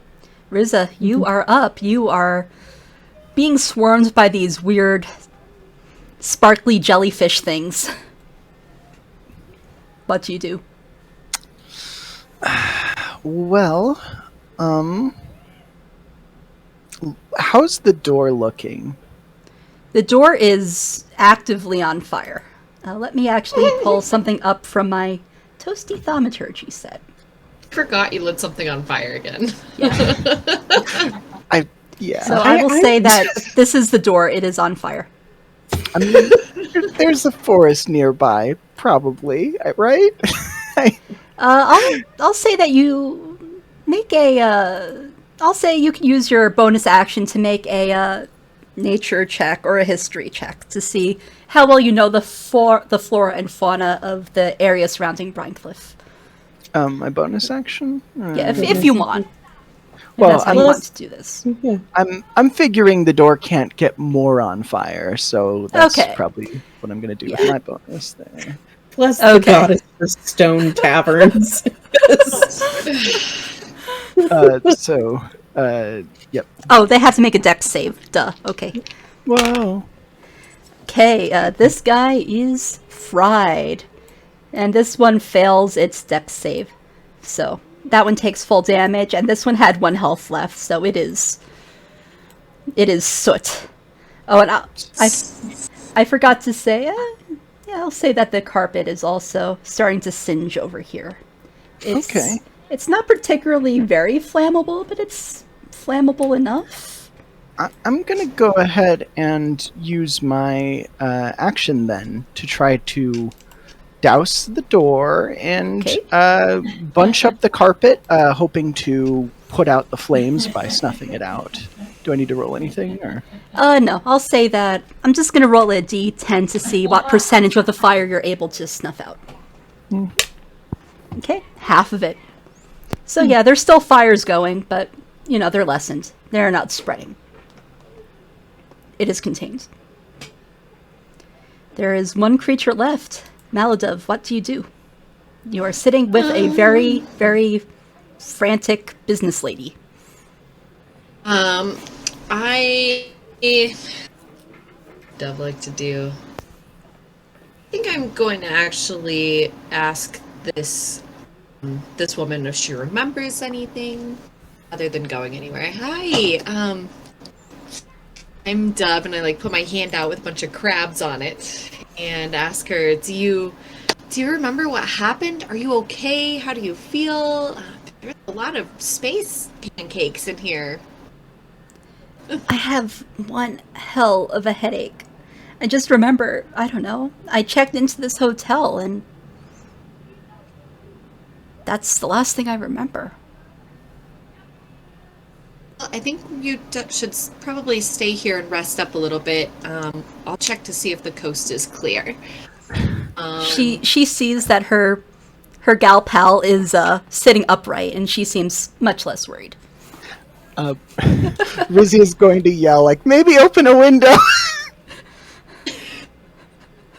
Just get some fresh air. And I'm going to yell back, did you start another fire? The last thing we want in here is a cross breeze. Trish is going to use her bonus action to mage hand open the window at the end of the hall. There you go. And then she's going to do another Mind Sliver attack on the one remaining sea pancake. Oh, that's an 18 on its save, plus whatever. Yeah, it succeeds. She is just not helping out in the actual combat. She's going to get away from the door. Back the fuck up. Sea pancake is gonna go, and it's gonna try and boop your head. And that is a dirty 20 to hit Rizzy. So you know the drill. Okay. Con save. Yep. Oh, finally. Okay. And bless. Oh yeah. Okay. So Not that you need it, but yeah, you take another 6 points of piercing damage as it gets a really solid hit on you. But thanks to the Moon Maiden's intervention, you really don't seem to give a fuck about the acid. Okay, Elinder, you're up. Okay. So, this is working out with the dex saving throws. So I don't think I'm going to come up into melee. I've seen you, Sacred Flame. At least it's more contained than Riz's flame. I mean, most things are not less contained than that. And that is a fail on its part, a total of 5. So roll your damage. Beautiful.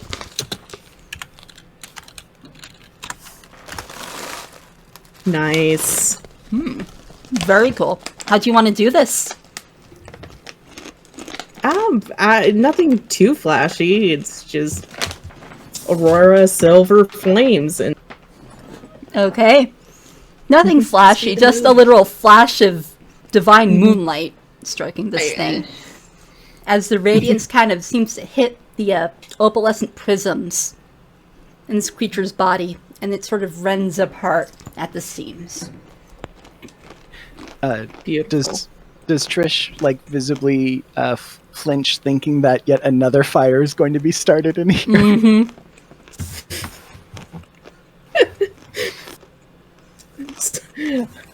Yeah. Okay. With that, I think I'm going to make my way past Riza and go into the room with this additional person. That's a 6. The door is on fire, so I'm going to make you do a just straight up dexterity check. Okay. See if you can avoid getting hit by the fire. Okay. I mean, yeah, I was about to ask if we were going to keep an initiative order, or we're out of initiative at this point. okay. I mean, I could put out the rest of the flames before, if we want to do it in that, but I leave it to people. Just Up to you. no thoughts. She's My not next smart. thing is checking She on this just- person. I mean, Rizzy would probably try to stop Elinder, and be like, "Let me put out the fire first," and then. Oh, right. Fire. Right. Fire bad. I could bull rush it, and Oh. I might get a little hurt, but there's a person on the other side of the door, and we need to get to them. So Right. Rizzy's going to say, well, put out the fire, and then maybe we open a window and wake them up. If that works. Trish nods and says, please just put out the fire. Okay. Working on it. Do I need to roll anything? Or? Nah, you take a little second there, and the door will need to be replaced or repaired. The carpet will need to be repaired, but that's nothing that a simple mending spell should be able to fix, so that's not a huge deal. The bed in this room, on the other hand, that one will need to be completely replaced, as will the table.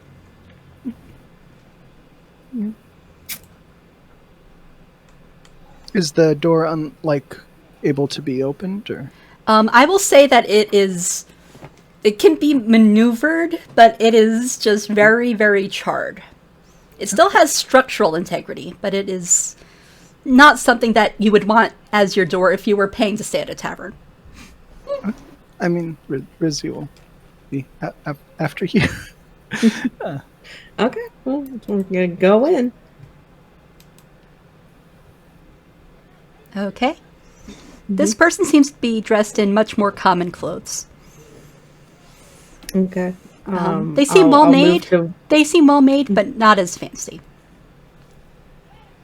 Perfect. I will try to wake them up. Okay. You shake her awake, and she looks up and she's like, Sarah, is that you? You've gotten old. No.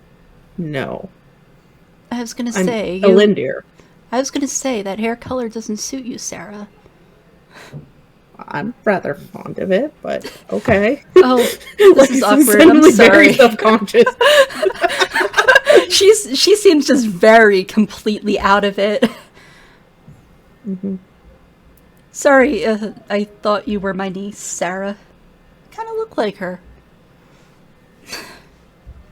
What happened?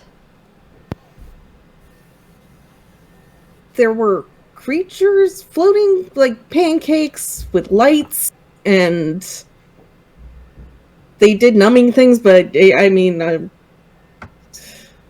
not doing a good job about this. She looks at you blankly. No, you fell asleep because of creatures, and we smashed them, and this artificer set a lot of stuff on fire. She looks and she sees the door that is like completely blackened, and the doorknob is like completely tarnished and everything. She's like, oh, I slept through that?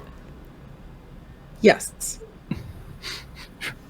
Rizzy probably has a little shovel and is holding up, or like a trowel or something, and holding up pancake. Yeah, you should go downstairs and away from the smoke. And yes, I'll do that. And she kind of pushes herself up and dusts herself off a little bit, and she's still in her nightgown. It's fine. She makes her way out and kind of steps over several charred areas and kind of grimaces and awkwardly goes downstairs. Yeah.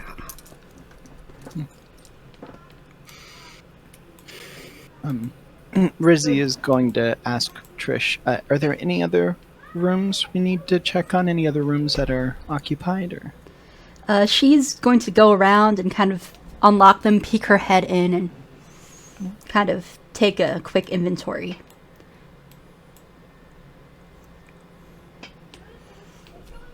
And she says, not seeing anything.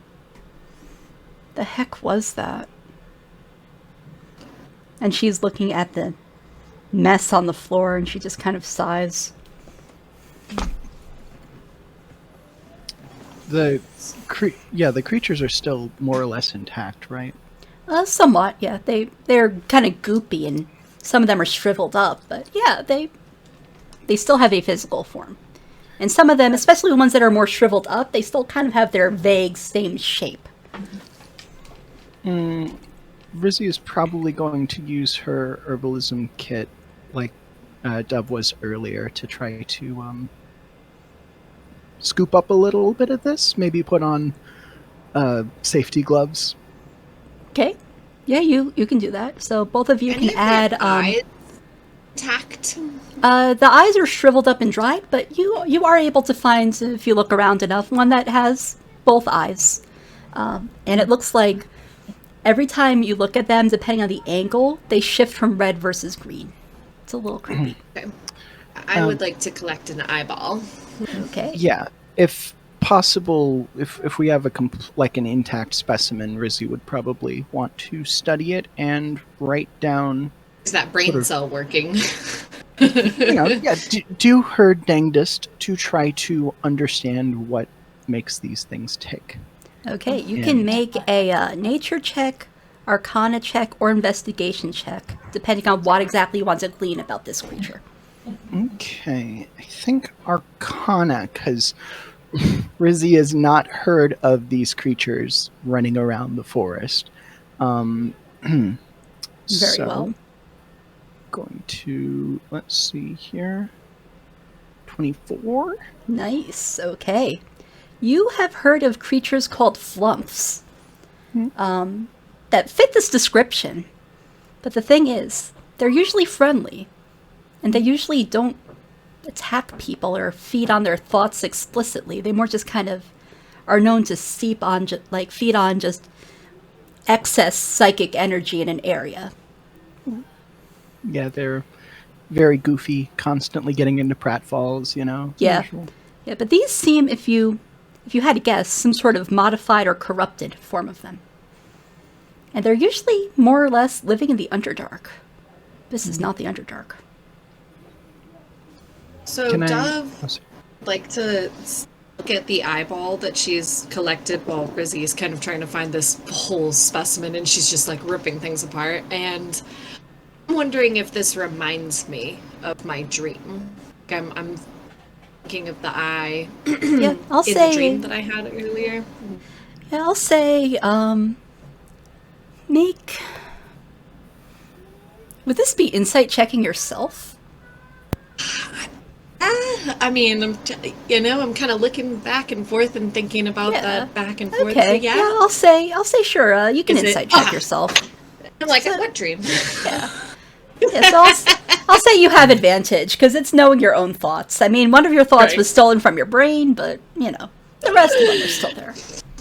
Oh my goodness. Okay, 13. Yeah, you're able to kind of think through the brain fog, and you realize that these creatures remind you a lot of that freaky ass dream you just had. Stick the eyeball back in my pocket. Okay.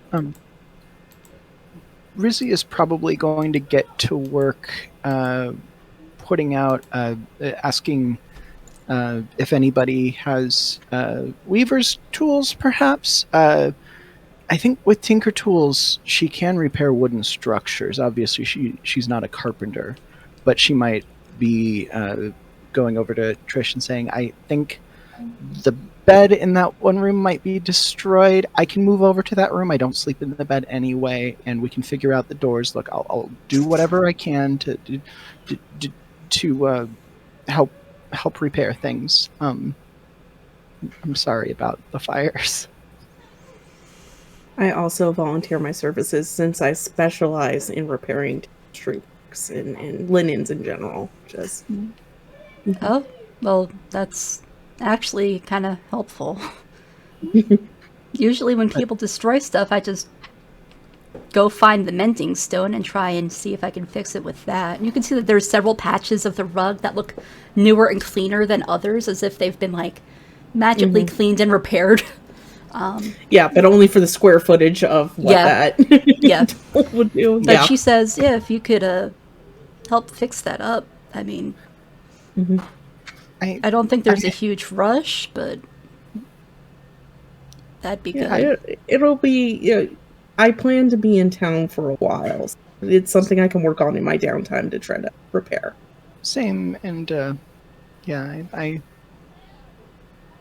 I, being an adventurer and all, I definitely know that feeling of trying to pick up the pieces when things don't work out as planned.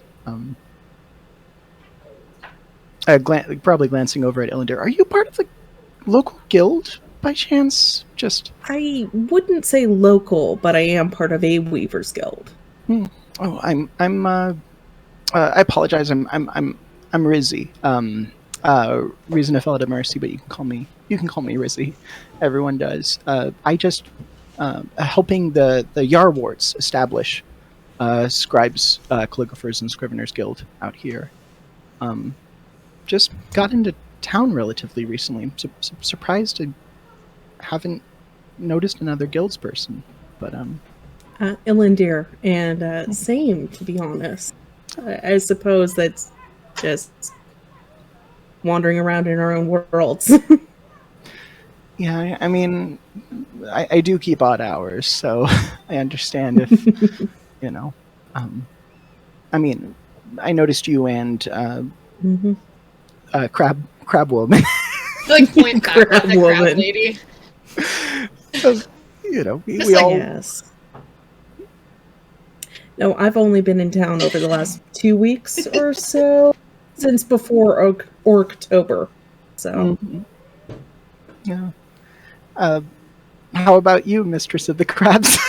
So I like approach you guys. I was standing back listening to you, and I'm like, wow, you guys sound really nice. I'm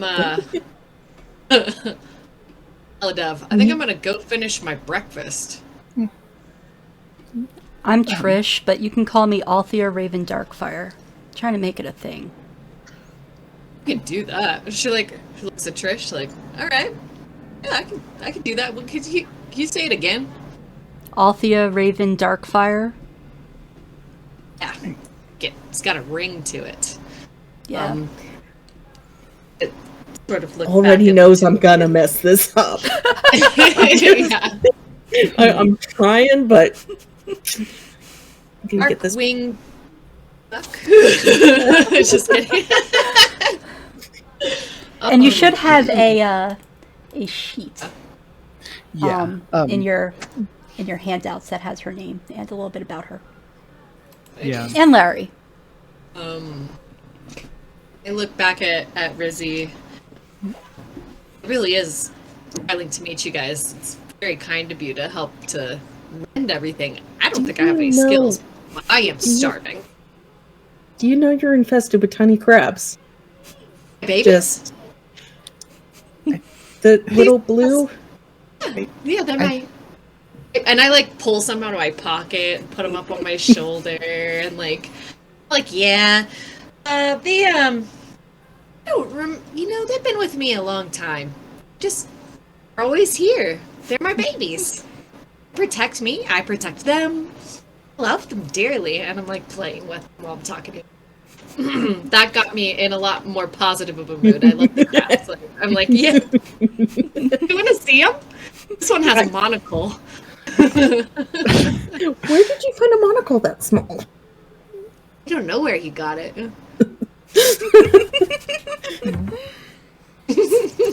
Trish kind of just is kind of looking a little bit, but she's a little kind of a little weirded out by it.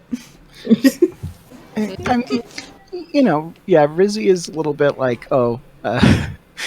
got some folks from the country. That's cool. Yeah. I'm trying to do the math on how these are her babies. Bless her. She's so dumb. I love her. She's so sweet. I'm rolling with it, but does this mean you're part elf? You're a sea elf, right? You're oceanic. Yeah, I have bluish tinted hair and I'm very obviously of an aquatic lineage. Yeah, no, I'm definitely doing the math on how sea elves. I'm just holding crabs Yeah. I want to see more. I have more. Yeah. Perhaps downstairs. Yeah. Rizzy might whisper, just druid things. Assuming, it's flip of a coin. Probably a druid or a ranger. Oh, I say, like I understand it. What do the rest of you two look like, by the way? Like, what are you guys wearing? Oh, Rizzy is probably, at this point, no longer wearing her, the hood of her cloak. Kind of in dark, austere kind of robes. She does have the insignia of the Yarward Guild. And kind of just as plain and nondescript traveler clothes as possible, but also giving off kind of an air of northern fashions. Like it's pretty cut, like the cut of her clothes isn't super baggy or anything. She seems to be. It seems like maybe like academic type robes, but yeah. Okay. Elinder is dark black hair, gold eyes. She's a half elf, so her ears are not quite as dominant as they would be. Dressed in scale mail, which is one of the reasons you might not have picked up that she was part of the Weavers Guild. Is just outfit wise, she's very much dedicated to goddess. So big moon insignia on the shield and representing the moon god. Yeah. Rizzy has like kind of purplish hair and kind of light purplish skin, green eyes, and she always looks like she is very tired. And she's also got this necklace that she's putting back on that kind of catches the light, sort of no matter where it is, like out, So. But Elinder, if you'd like to help me work on this, I need to do some measurements. I think maybe we could replace the door with one of the doors for the vacant rooms, if that's okay. Looking over at glancing over at Trish. I mean, I can get the mending stone from the closet and fix that up, I guess. And Rizzy's going through her bags, and I've got some books here if you'd like to read about Elinder. I know you love I'm guessing you love the Moon Mother, but if you want to learn about these nature people, I can try. And I'm really hesitant to even touch the book. Just.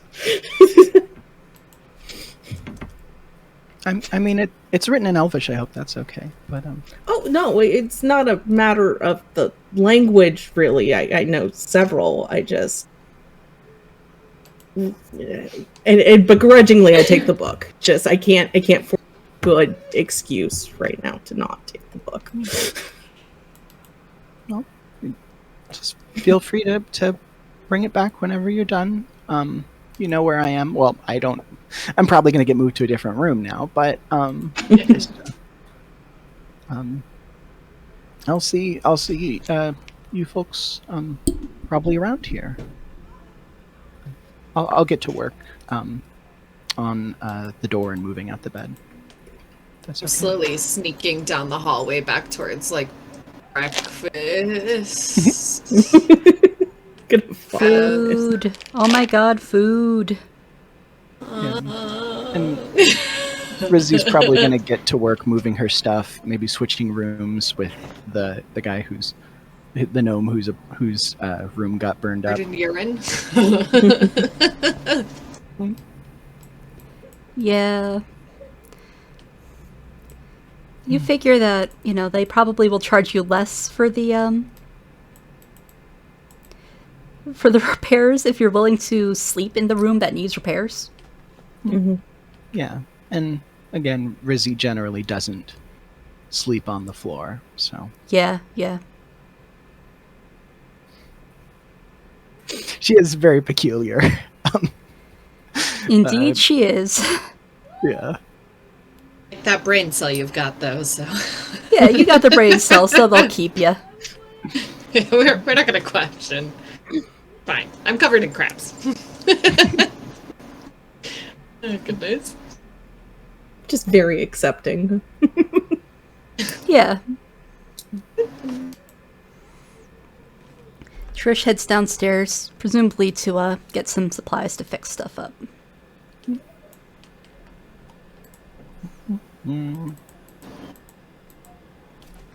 So, what are you all doing?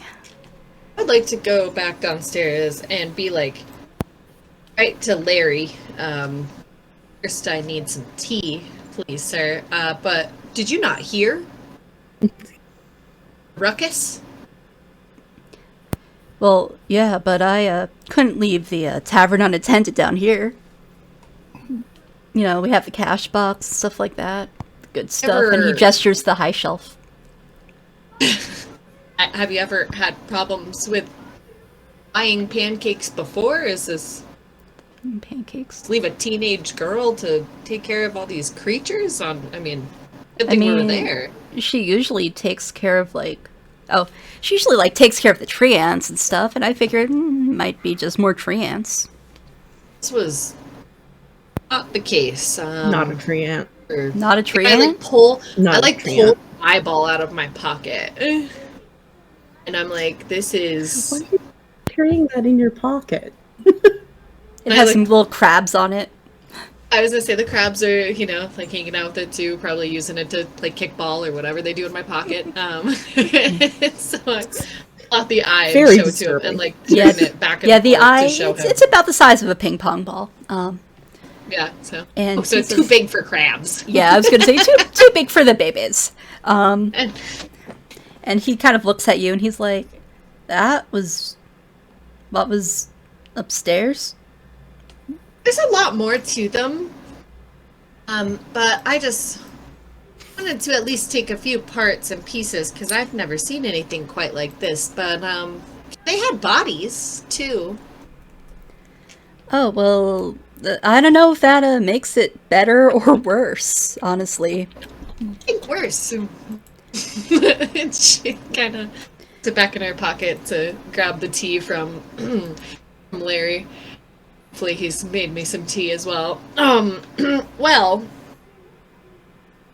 I don't know if they're gonna come back. I don't know where they came from. So, a little worrisome, I guess. Your guests were not in good condition either. Yeah, that's what worries me. I mean, business has been a little slow ever since the factory had to close, but we can't really afford to have any sort of incident like this. Absolutely. Rizzy is probably, after surveying the damage, the bed needing to be just wholesale replaced. Yeah. She's not enough of a woodworker to just build a new frame, but she certainly can fix the door, at least, Okay. hopefully. Yeah. But she'll be coming down. Yeah, you figure that sanding it down and then maybe resealing it with some wax would probably be adequate. It looks like it wasn't on fire for that long, so it's superficial. Yeah, Rizzy's probably coming down the stairs to, if Trish hasn't already told Larry, probably apologize for the fire, mention that, find the gnome in question to switch rooms, and... He's sitting there holding a mug of tea, and he's just sitting there very tense, very upset. I think Rizzy might bring down at least a sketch of the specimen. We're studying the creature in question. Seems to be some sort of maybe creature from the Underdark. Looks similar to a flump, I think, but something's different. Flumps don't usually attack taverns, so He just looks at you very blankly. He's like, Underdark. Flump. yeah. Yeah, just creature from underground. By the way, do you have any spare pieces of wood? Who would you ask? The gnome? I'm asking Larry. Larry, he says, yeah, we have a few planks, few 2x4s in storage, just in case, especially since, our Oktoberfest. The wards that we have on the various things, they can't repair everything, so we have a few lying around. Yeah, you might have heard there were some little fires. I'll get to work on it though. Don't worry. I'm How little would you say they are? Well, there was the bed and the table and the door and then the spot on the rug and just kind of just immediately listing it off. Just he kind of just leans back. He says, "I'm gonna go check out the damage," and he says, "Trish, hold down the fort, will you?" And she says, "Fine." Yeah, and Rizzy might sheepishly come with, taking out her tools. Because I think with Tinker's tools, I think it would take like an hour or 3 or 7. Yeah, well, that'll take a while. Okay, so you go upstairs and Trish hands over the mending stone to Larry. And you know that the table, the bed and the table need to be replaced completely. He says, "I'm sorry, but you said that you're the one who caused this?" And he turns to Rizzy. I'm sorry. It was the creatures. I totally understand, but I'm gonna have to put this on your tab if that's okay. Oh, okay. I'll do whatever I can to. I'm part of a local guild. A guild that's opening up a local chapter. I can try to see how much I can get repaired for you for no cost. Oh, that'd be appreciated. Yeah. It'll probably cost about 10 gold total to repair all of this, but repair or replace all of this. But whatever you can do to help replace it will be taken off your tab. That's for sure. Okay. Well, if you have some 2x4s, I can get to work on the door. I think I can just remove this door from its hinges, pointing to the one that was on fire, and replace it with the one on now my room, if that works. Yes, I'll say that you can spend some time doing that, like an hour. Do I need to roll a check? Actually, you can make a Tinker's Tools check. I'll say you have advantage because Larry's helping, and he has the mending stone, which is slowly kind of sanding and repolishing little bits of the door, like 6 inches at a time. Okay, so 23. Yeah, you're able to make some good speed. This furniture is not fancy. This is not a posh hotel. It's adequate, sturdy enough. It's not IKEA, but it's not the fanciest. That's for sure. Yeah. And so yeah, within an hour, I'll say you're able to kind of get that all polished up and fixed. Okay. Maldov, are you taking this time to kind of have breakfast and take a short rest? I definitely am like relaxing with my crab people thing and trying to back from that. Yeah. Oh. Okay, so you can do whatever short rest stuff you want. You lose the effect of the Thought Stealer. What? So you don't have to worry about that anymore.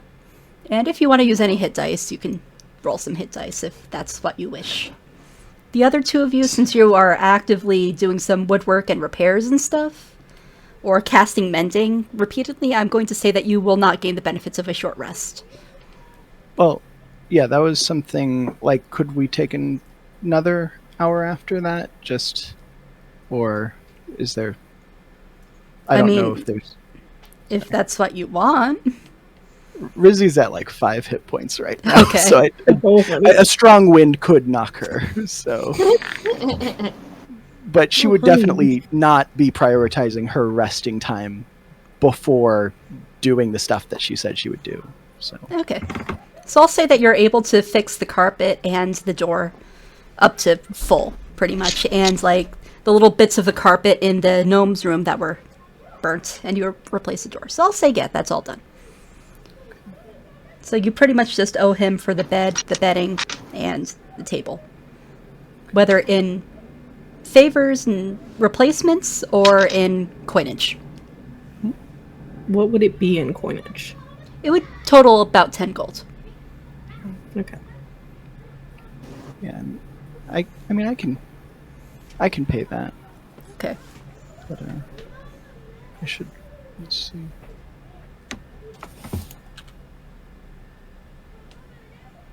Okay. Oh. Let's see.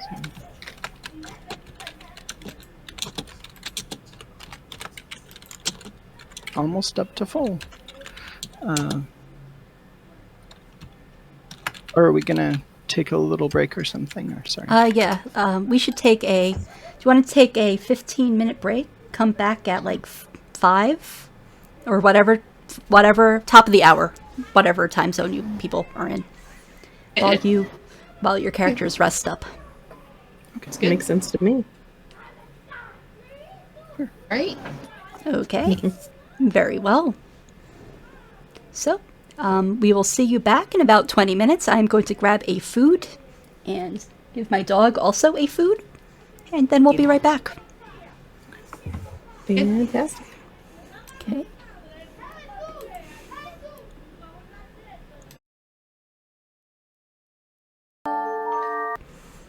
And our adventurers are busy trying to fix the mess that they've kind of made.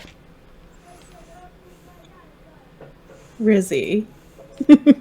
Rizzy is trying to fix the mess that Rizzy made, Yeah. to be specific. Yeah, might spend another hour or two up there, just working and getting acclimated in her new, partially burned up room. So, Larry's gonna say, so I'm not seeing any place where these things could have come in. Well, would I need to roll another Arcana or something to know if they...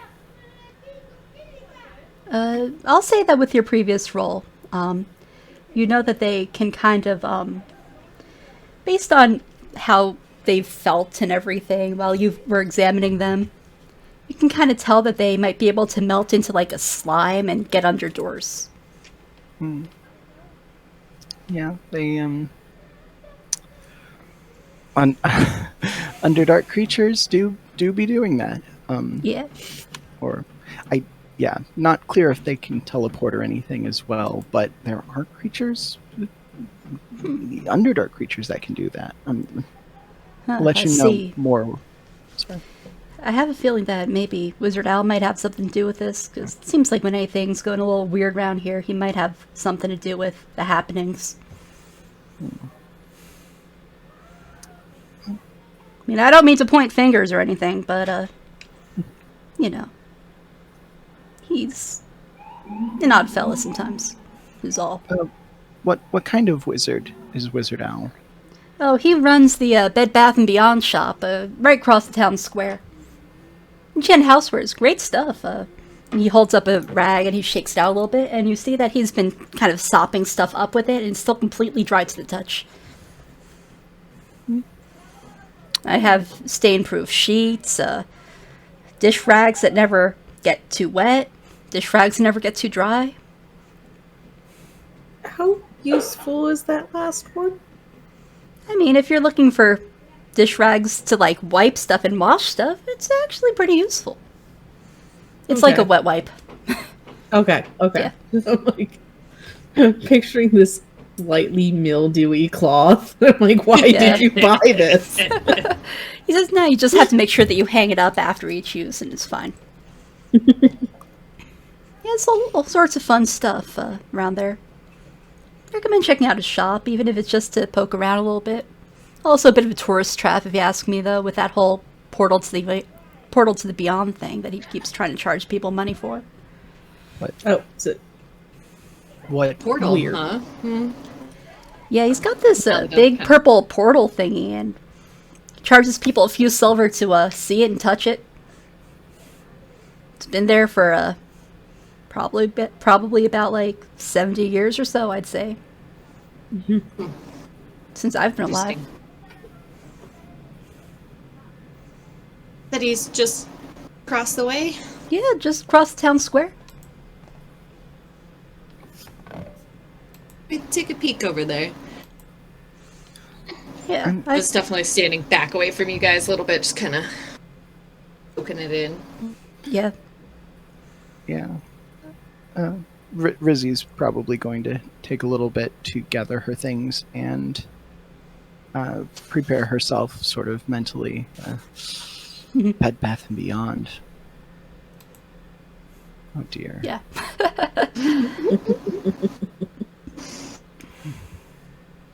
So, you're going to the Bed Bath & Beyond? I was gonna say Maladov definitely kind of chimes in like, well, I for one am gonna across town. I don't know what you guys are finished up here, but I mean, assuming we took our rest, I don't have a complaint about that. okay. Yep. Rizzy is probably going to have a little brunch in her room for a bit. Okay, so I'll say you take an extra, like, 15-20 minutes. Does that sound right? Sure. Okay. So, and I'll say that the rest of you kind of take a little bit of time as well to, get all your stuff together and make sure that you have all your gear Nice. packed and have pocket snacks for your pocket crabs. They do need them. I Yeah. think I'd also, Maladov would like to speak with Larry before she leaves again as well. Larry, have you know a man named Johannes, and have you seen him lately, this morning or last night? I wanted to say hi to him this morning. Haven't seen him in the past 2 days or so, but I'm sure he's either at the other tavern or back at his brewery. Maybe sometimes he might be along the beach with his dog. I'll keep my eye out for him while we're walking across town. Just wanted to see Okay. if he'd poked in. Okay. And let me move you into the town square. Wait. Ah, wrong map. One real quick thing, Rizzy is probably just going to write a short, finish up a short letter to Aunt Mabel, hoping to visit the postmaster maybe on the way there or back, just to drop off, saying that things are okay. Okay. And Yeah, you could do that. do I need to roll anything to avoid getting jam on the parchment or anything? I'll say you're fine. You're a professional. A professional. So yeah, you're okay. Okay, and I'll mention something about if she knows any carpenters that I could reach out to around here. Okay, so you write a letter to your Aunt Mabel. Mm-hmm. So, are you all seeing the town square map? Yes. Okay, so it's a small little town. It has a clock tower, temple, a few little shops and houses. There's a statue in the middle of the town square, a little gazebo type thing that has a musician who's setting up for some sort of performance. There's a lady selling trinkets at a little table. And then there's a guy with a wheelbarrow who's shouting, dried plums, 5 coppers each, dried plums.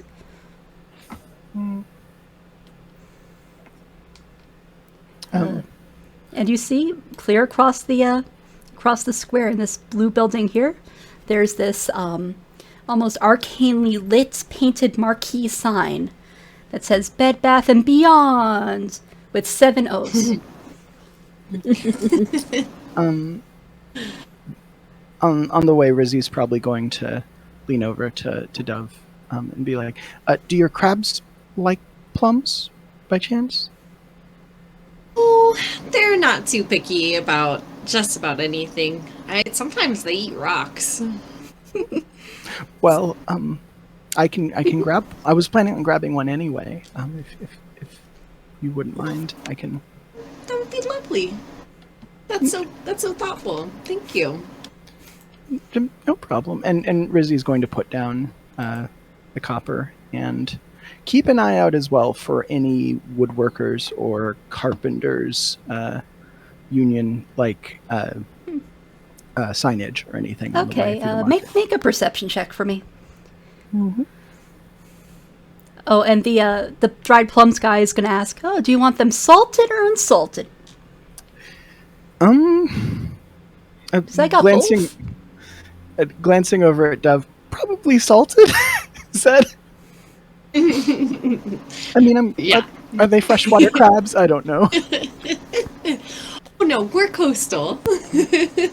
I assumed as much, but I just wanted to ask. Yeah, salted. Is that extra? Or? Oh, no, just salt. We're by the sea. Plums are where the actual money goes. Everything else, it's just toppings. And he kind of rolls it up in like a little parchment bag and crinkles it up and hands you like a little pouch of plums.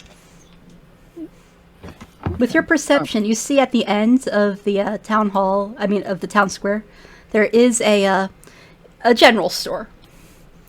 You also see a town guard or two walking about, and a few of the little tree ants that you were warned about, and they're kind of cute, about the size of a gerbil, I would say, or a guinea pig, about this big, and they're kind of going about their own business. You also see that there is a tailor that is completely boarded up shut, and then there's a baker.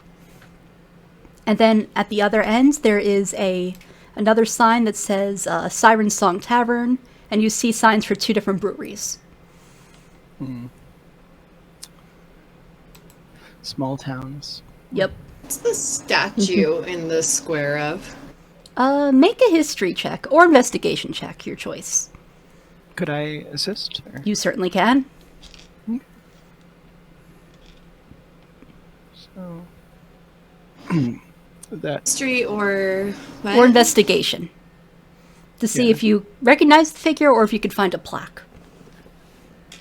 yeah, if you want to roll again. I was gonna say I'll roll that. Oh, yeah, that's what I'm talking about. Coming in with the assist comes the brain cell.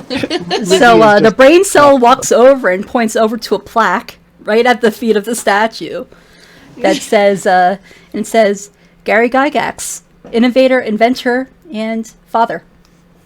And you would know that he wasn't the town's founder, but he came in the last few decades and kind of helped bring the industry up to snuff and into modern times here. And now his daughters rule over the city. Now, the rumors of him having an awful son who constantly is posting He does not exist in this world. The storm maiden has struck him down. Yes. But many rumors of bulletin board posts that are very, very reactionary and inappropriate, but, you know. There's somebody who may claim to be his son going about towns and posting to the town's memo boards, but they are dismissed as the drunken ramblings of a drunkard. Like outside of town, like 5 miles outside of town, they started their own Brinecliffe, but just nobody. I will start my own Brinecliffe. So, Okay. yes.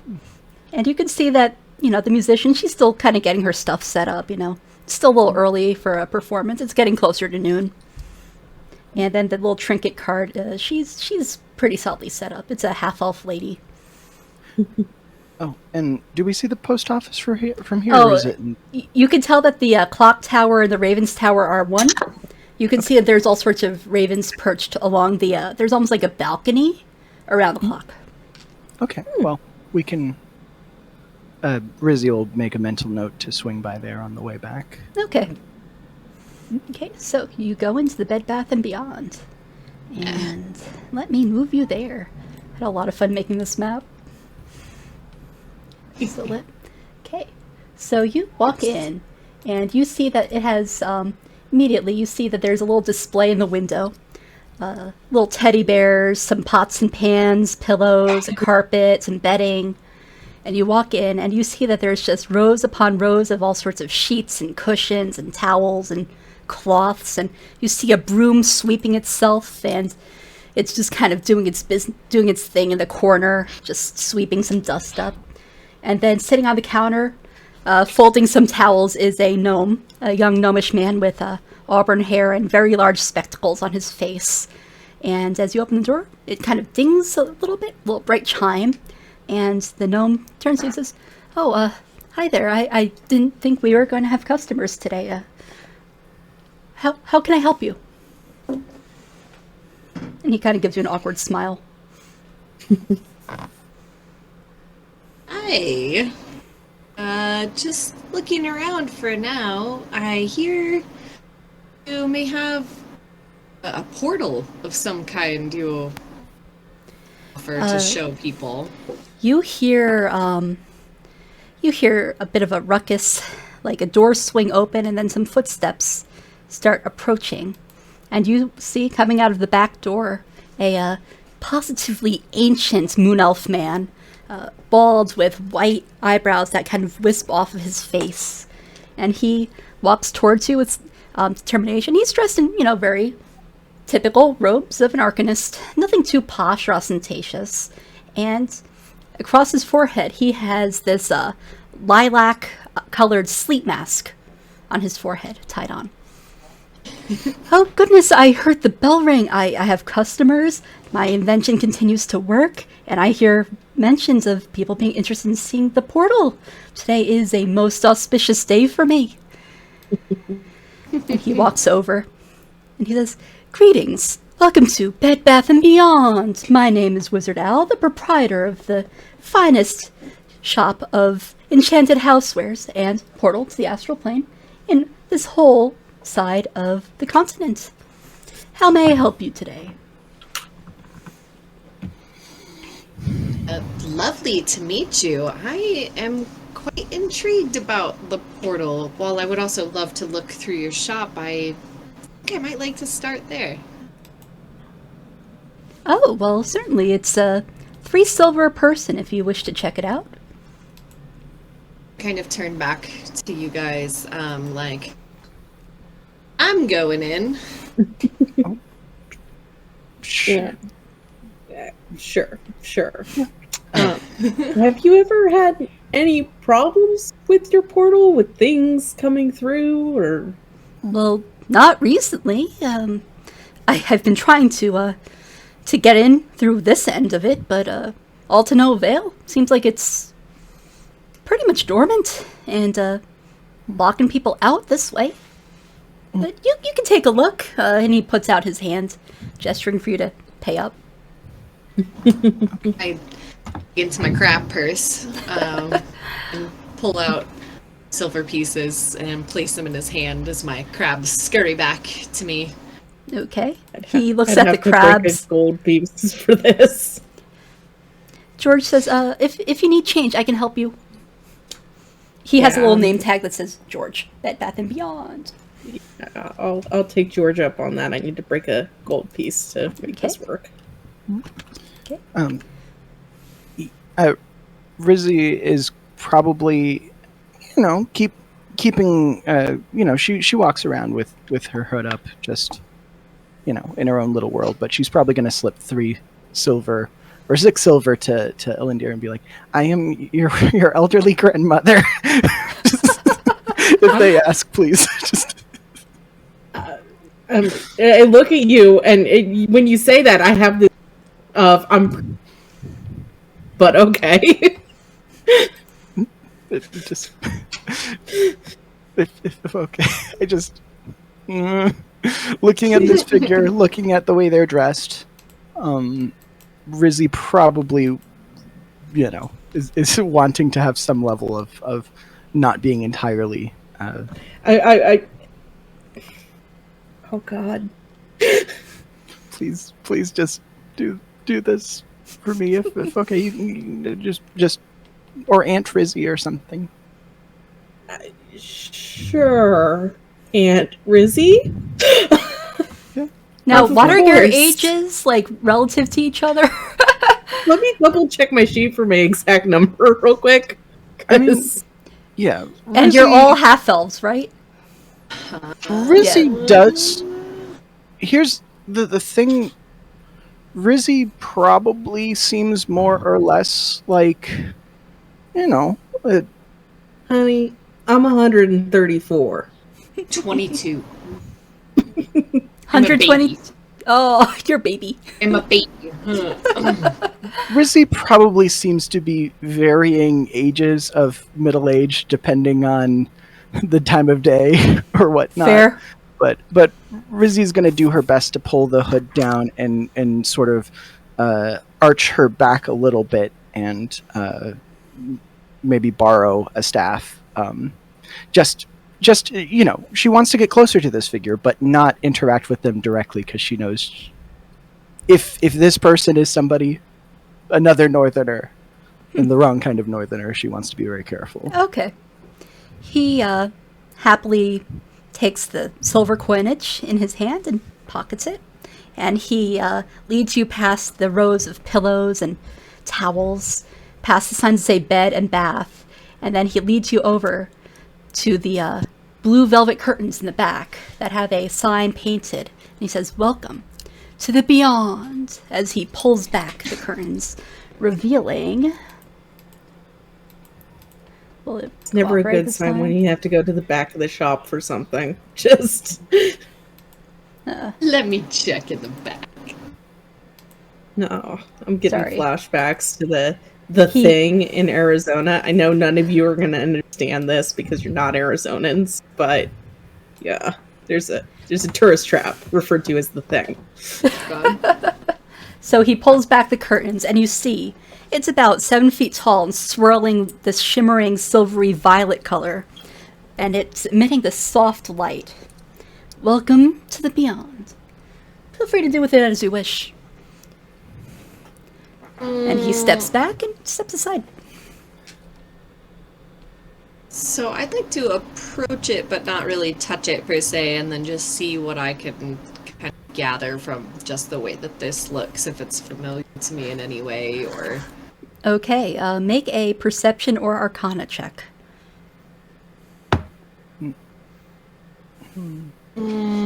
We are going perception, so it's going to be a 16. Okay. It's a very pretty color. Very shiny. Very bright. Very pearly. You think you might have seen a seashell this color at one point. Yes, I like seashells. I'm debating if I'm going to detect magic on this, but this would be my last level 1 spell slot for today. Can you cast as a ritual? Maybe? I'm not clear on the rules for that. It takes 10 more minutes to Yeah, cast. so it would take 11 minutes total to detect magic on it. Yeah, I mean, if he doesn't have a problem with me setting up a ritual to detect magic on his portal, then... I mean, certainly people have done stranger things with this portal. Don't worry about it. It doesn't hurt. It doesn't bite. It's just a portal, you know. Yeah. Rizzy might be saying something about canasta or bingo later, in an old lady voice. Make a deception or performance check, your choice. Okay, let's see here.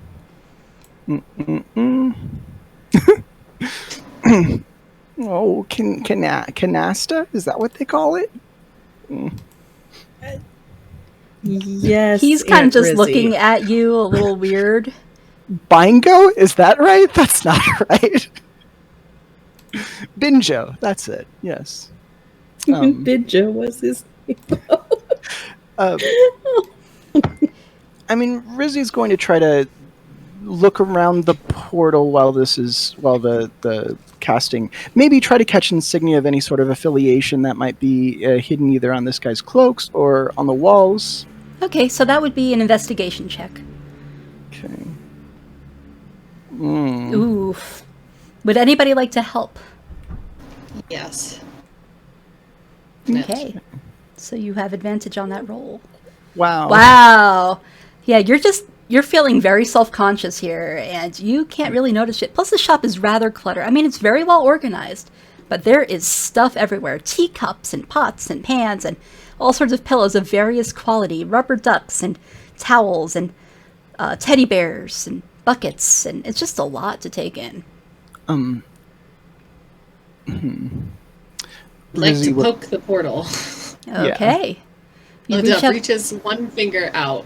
okay, you reach up, you reach out and you touch it and it feels like cold glass against your finger. And you hear a very, very soft ding. I'm gonna ask the elderly wizard figure, whatever he is, if he knows anything about Flumper Nichols. Flump, dearie. Oh, is it just Flump? I don't. Yeah. Flumps? Well, yes, they are creatures that dwell in the Underdark, quite notorious for, well, not notorious area, but the Flumps are usually a good omen, a ray of positive light in such a dark place. I haven't had much experience with them myself, but I'd say the fires in the taverns were a more positive life than the Flumps we interacted with, but okay. oh, you didn't like them? I've heard that they are quite pleasant to be around. They were very aggressive. Aggressive? I haven't heard of them being aggressive. But then again, I haven't heard of tree ants usually being aggressive, yet they've attacked some of the farmers down in the caves. Yeah, there was a voice, too. They kept saying they needed to feed. I mean, they are capable of telepathy, but telling people that they need to feed, that's new. It's different. Different? Like, legitimately, all of this is new, so what do you mean different? Well, I haven't heard of them saying that kind of thing. They sometimes are more likely to issue vague warnings about what may dwell in the Underdark, but, I mean, where did you say you found these things? Down in the caves? Because that would make some tavern sense. down the way. A tavern. Tavern. Yeah. Well, that's odd. Maybe they want to hop in for a brew. I don't know. Flumps, maybe they like to day drink for all I know. Yeah, Anyway. that's the weird thing. Always, we don't know how they got in. They were only on the second floor. So. Oh, well, I don't know either, honestly. I wish I could be of more help regarding that, but I'm afraid I don't know too much else about these creatures. You said nothing, and Dove is like poking the portal. Ding! Like, Ding! Ding! ting, ting. She turns back to Al and says, "When you said you can't get through, you didn't mention things can't come the other way. Well, I Is it mean, possible that things move through?" I've never seen anything come out, and I have this shop pretty well warded that I think I would be alerted if something were to come in. Can I roll an insight check on that? You certainly can. Wow. Wow, you're rolling shit now. Well, that's what you get for passing every freaking wisdom save that I threw at you, so. Unless it is a wisdom save, which I'm not proficient in and have as +0 to, apparently I roll. It's kind of like in my below. Monday game. The cleric in the party always rolls shit, except for Arcana rolls that she has only a +1 for, so we always say she's a boneless wizard. Yeah. Yep. Gosh. You're really nervous. Sounds legit, though. I don't think I can do identify because I don't have the materials. But... I'll say you have materials for identify. They're less than 50 gold, so. I think I thought it was like 100 gold for identify. I thought it was like a pearl worth 20 or something. It says it's a. Let's see if I can post the thingy here. Oh, 100 gold. Okay. Yeah, for some reason I I didn't thought know it cost that much. for some reason I thought the pearl was only worth 20. Okay. Yeah, I truly didn't remember how expensive the identified pearl is. Gosh. But, well, can I roll like an Arcana check on this portal or something? Certainly, yeah. Okay. Would it be too obvious if I yell guidance in my old lady voice? I mean, it'd be obvious that you're guidancing yourself, but he seems okay with Elinder casting Detect Magic, so... Okay. Finally. This does indeed seem to be a portal. And based on the color of it, because you know that portals vary on color depending on what plane they lead to, this one seems to lead to the Astral Plane of Dreams. And as far as I can tell, does it look to be pretty active in that sense? Or would I be able to tell that based on, like, if somebody's used it recently or anything? You can't necessarily tell that, but you can tell that nothing, based on how Maladov keeps booping it and her hand just keeps going flat against it. It seems that nothing can pass through this way. Okay.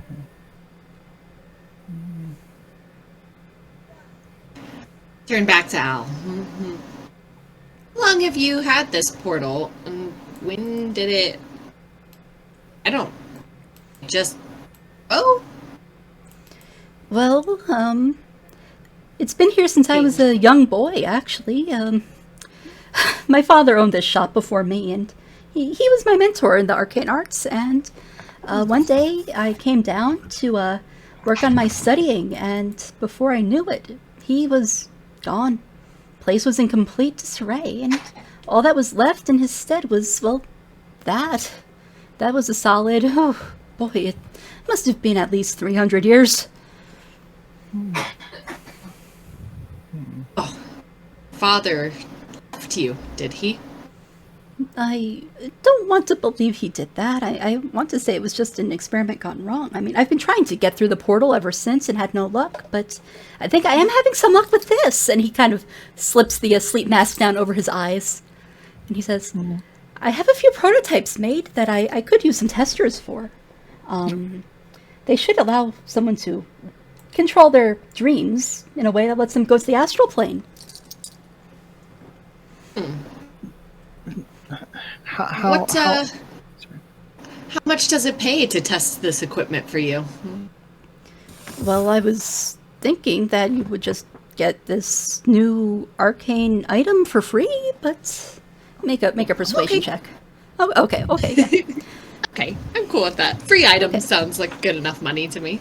Yeah, I had George test it out, so I made sure that like the backups also worked, and so far we're kind of just it works. Yeah, we've been using them for about a week or two. I'll look back at George and see if he feels nervous or anything about talking about the masks. Make a insight check. Wow. Good. I was gonna try and use my new dice and Ooh, okay, go for it. Yeah, that's a whole whopping 9. I mean, he's looked perpetually nervous, and he just kind of gives you an awkward thumbs up, like, Give him one back.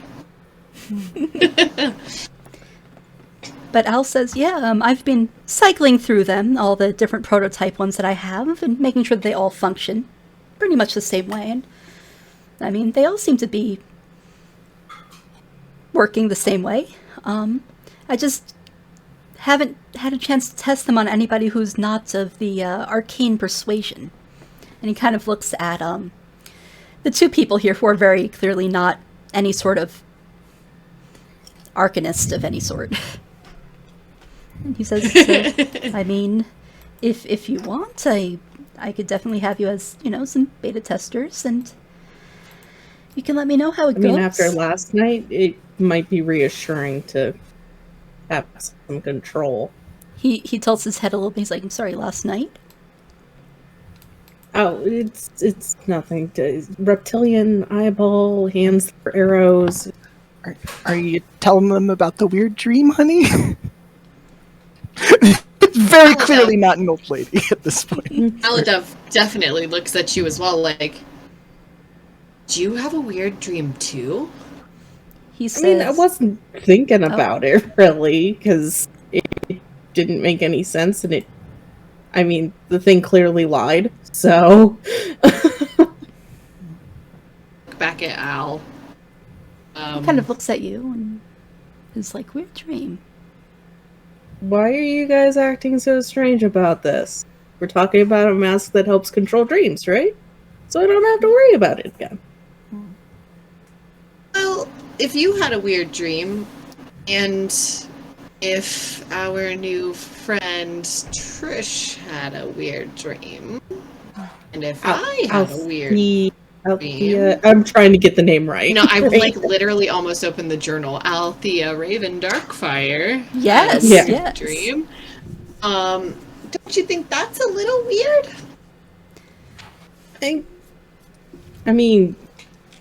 I guess a little. I just didn't think about it because, again, I didn't hear enough about her dream to think it was the same thing. I told you about an eye.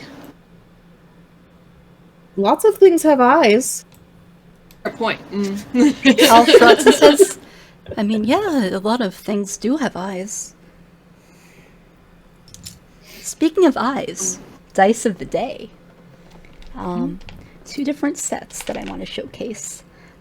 These are hieroglyphic dice from a Kickstarter, and they're sharp-edged and opalescent, kind of like our little Flumps buddies. And then these are the Eye of Chaos from Elder Dice by Infinite Black. Dice of the day! Okay, anyway. We continue with our scheduled programming.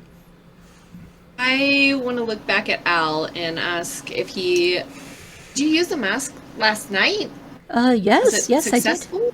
I did. I believe so, yes. I was able to continue trying to orient myself in the Astral Plane and hopefully maybe find out where my father went. Did you see anything of note that you remember? Any figures or eyes? No. I was just floating outside the Theater of Dreams. Yes. Crabs shrug their shoulders. Crabs have shoulders? They shrug their clips. Their claw. What would you call a crab? Kind of. I don't know. Yeah, their little their claws wrists. out. Yeah. Wow. Yeah. They're just meh. Well, I'm intrigued by the mask, Al. I would love to take one with me. I think I'll use it. I'll have to think about it just a little while longer, but I'd certainly like the opportunity to give it a try tonight. Oh, I I would see the appreciate harm. that. So. Yeah. And if it means no more eye dreams or dreams about boot soup or whatever, count me in. So. Well, boot soup. That sounds like something my ex-wife would cook. No, really. She runs a questionable apothecary down the main corridor. Interesting recipes What's there. the name of it? It's just called the Apothecary. She never really thought to name it. Is it the only one in town? Yes. Though, Oh.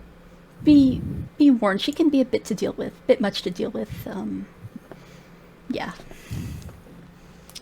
Yeah.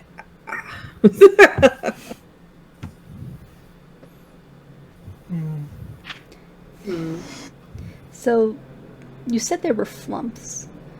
I'm inclined to say that they must have come from somewhere in the Underdark.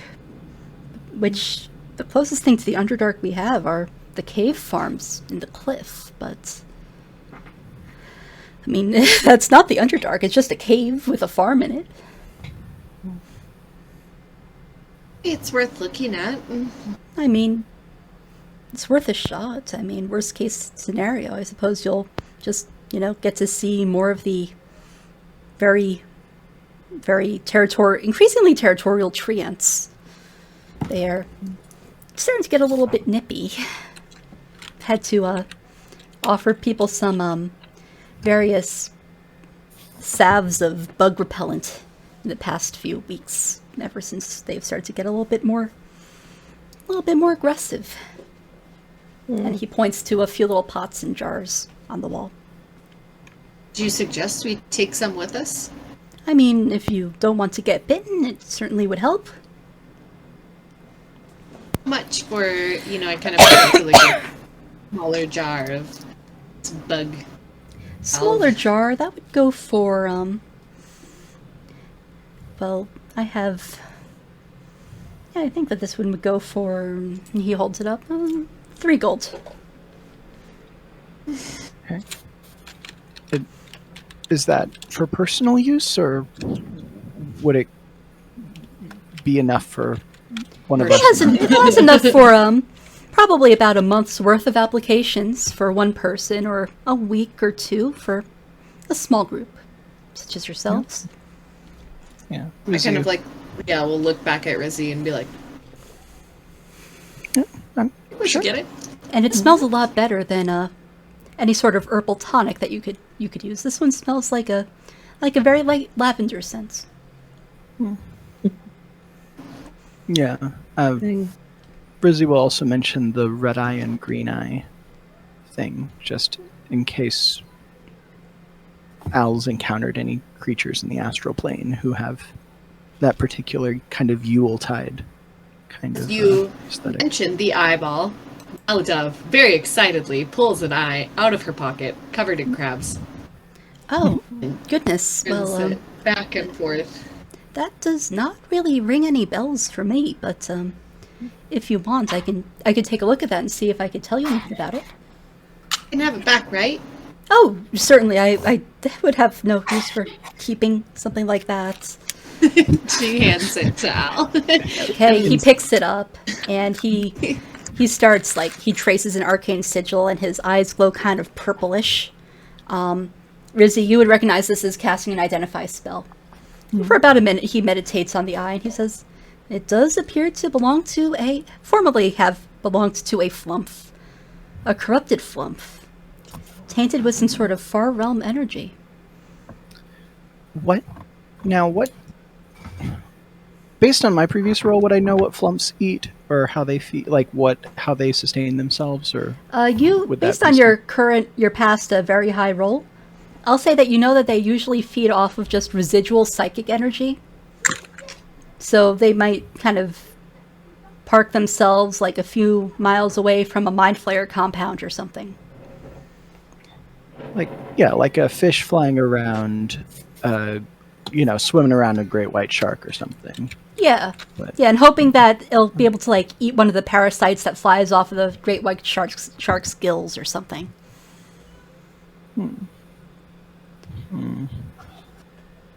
It looks like it also has some sort of slime property to it, which is Oh, yeah. not I typical. pulled a vial of slime out of my pocket.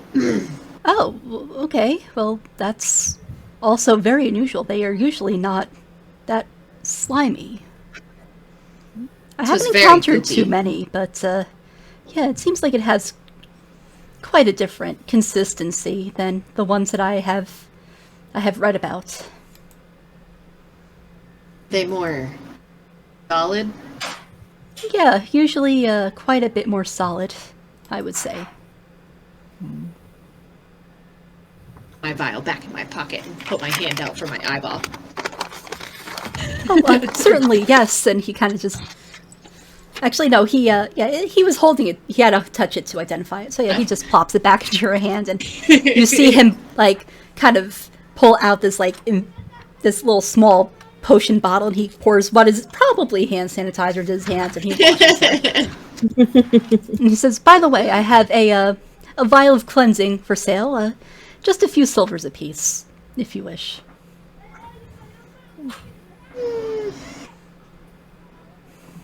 Well, I was like, nah, I don't care. Okay. Just Would a I- little stupid. Would Would Rizzy need to roll something to know if a vial of cleansing is useful, or just like I'll say with your passive score, you know that it's good at getting rid of just basic dirt and grime on your hands. It's some sort of like alcohol-based soap.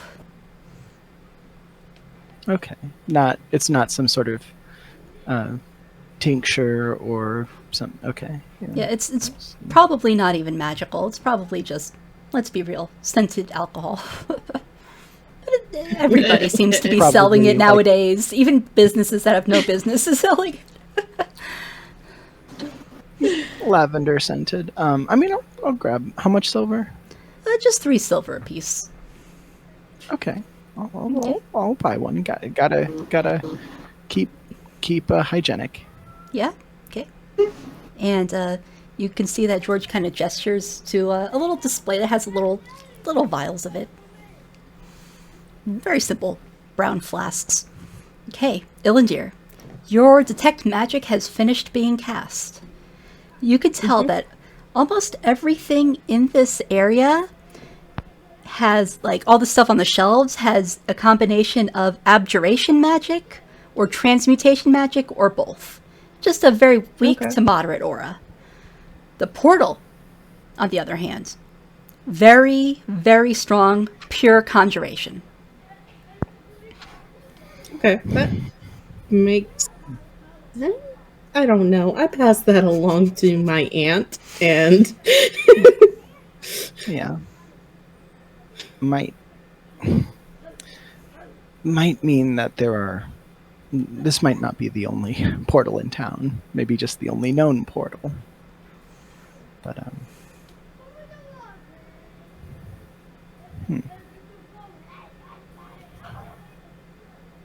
curious.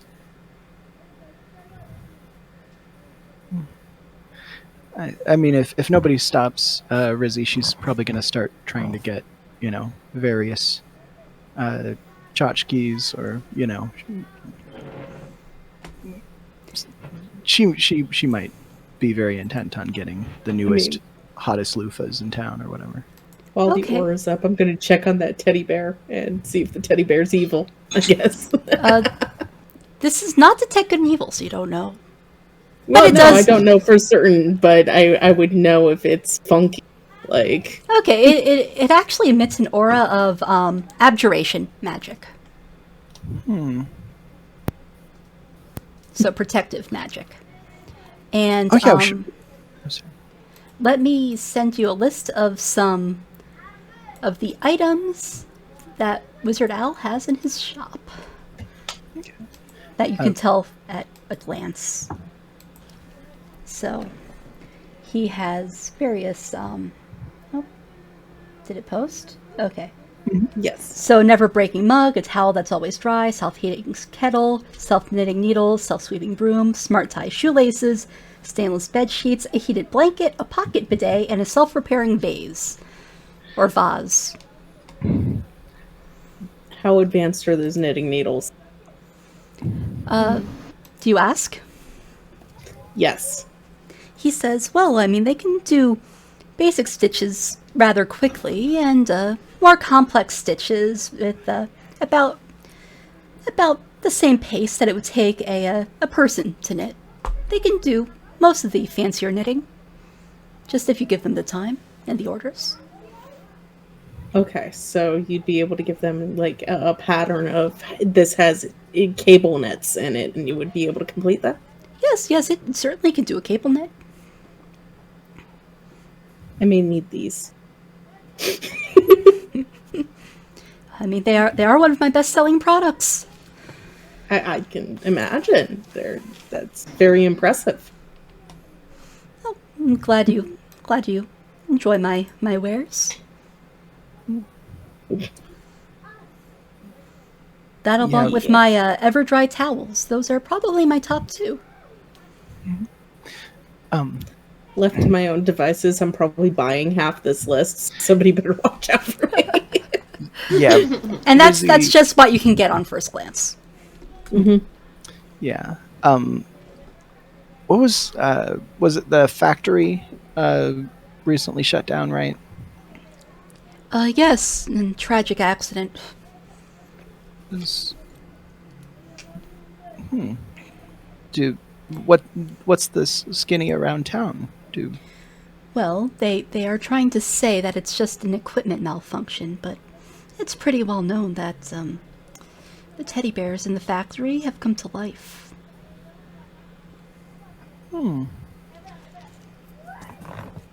And they're not friendly. No, they are not. There has unfortunately been already one casualty. Oh, sorry to hear that. Everything around Yes. here's twisted.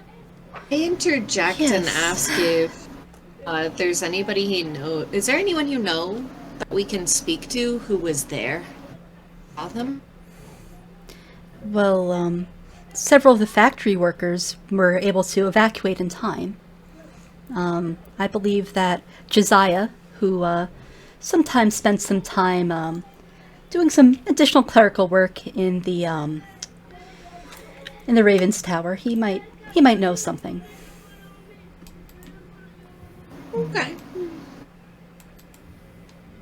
And I'm gonna go wandering up and down the shelves and looking at heated blankets and letting my crabs look at all the little things. Okay. You see Yeah. some items that are not labeled, but just look like various things. Like there's spoons and mugs and gravy boats, a small rubber duck, a rake. You pick up the rubber duck, look at it, and like. What is hold the it up. function of the rubber duck? Yes. Tell me. I look at George. Oh, that This. is one of my actual. That's one of my original inventions. It's a rubber duck of floating. It will not sink in water. It will just stay on the surface, so that way you don't have to worry about losing it in the bath, or if I don't know, a child were to, for I don't know, some reason, play in the waters off the coast. I mean, I wouldn't want to play in those waters. They're kind of gross and cold, but it's not my life. Maybe some kid might want to take a swim and bring a rubber duck. I don't know, but it doesn't sink. And I made it. I'm gonna spend It's all my money here. Quite guys. lovely. Thank you. It's really nothing. And Al I says, think my it's- apprentice has come a long way in his studies in the past year. George says, yeah, I've been improving. How much weight can the duck hold? How much weight? I mean, How much weight can the duck hold? I haven't given it much thought, but I enchanted it to not be able to sink. So, oh goodness. Oh, what have I done? Would like this duck. Well, I don't even know how much I was going to charge for it, because I didn't think anybody was going to be interested, quite frankly. But I suppose 5 silver. And Al says, don't sell yourself short. It costs a gold. I want the duck. I give him a single gold piece. He looks down at it and he smiles a little bit. Like this red kind of rises in his cheeks. Is that the only duck? I mean, for now, I can commission another if you wish. Yes. This duck in my pocket with my crabs, and they are very excited Okay. to see him. Okay, add rubber duck to your inventory. And he says, I never thought that I would be helping out with my own commissions. I thought that I would just be helping enchant towels for the next decade. Oh, this is a good day, boss. This really is. Do you require payment in advance for a commissioned duck? I mean, you can pay in advance if you want. I didn't think that far ahead. And Al says, Yes. we usually do have a 50% deposit on commissioned wares. Just shop policy is all. I'll add it to the list of things because I'm picking up like literally half the list you posted. Okay. And And do you want we to spent all ask? our money in session 1. Do you want to ask about any of the other items?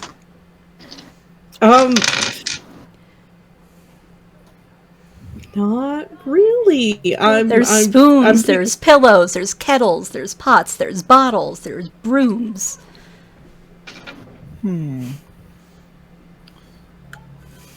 Any like gems or jewelry or anything like that? Any ornamental stuff? Not that you can see. I mean, there are some, there's a set of curtain rods that look, like they have a little bit of a filigree at the end, but not gemmed, no. Okay. And there's a little glass vial, like a carafe, for, like, wine or something, that's made out of, like, it seems like a fine crystal, but it's not, like, gems. Well... Are you trying to get a pearl for identify? No, I just, still, this guy probably ain't a northerner, but just. Make a history check. Okay. Let's see. 20. Okay. He does have a slight northern accent, but seems that he has. It's faded significantly. It seems that he has been in Brinecliffe for much of his life.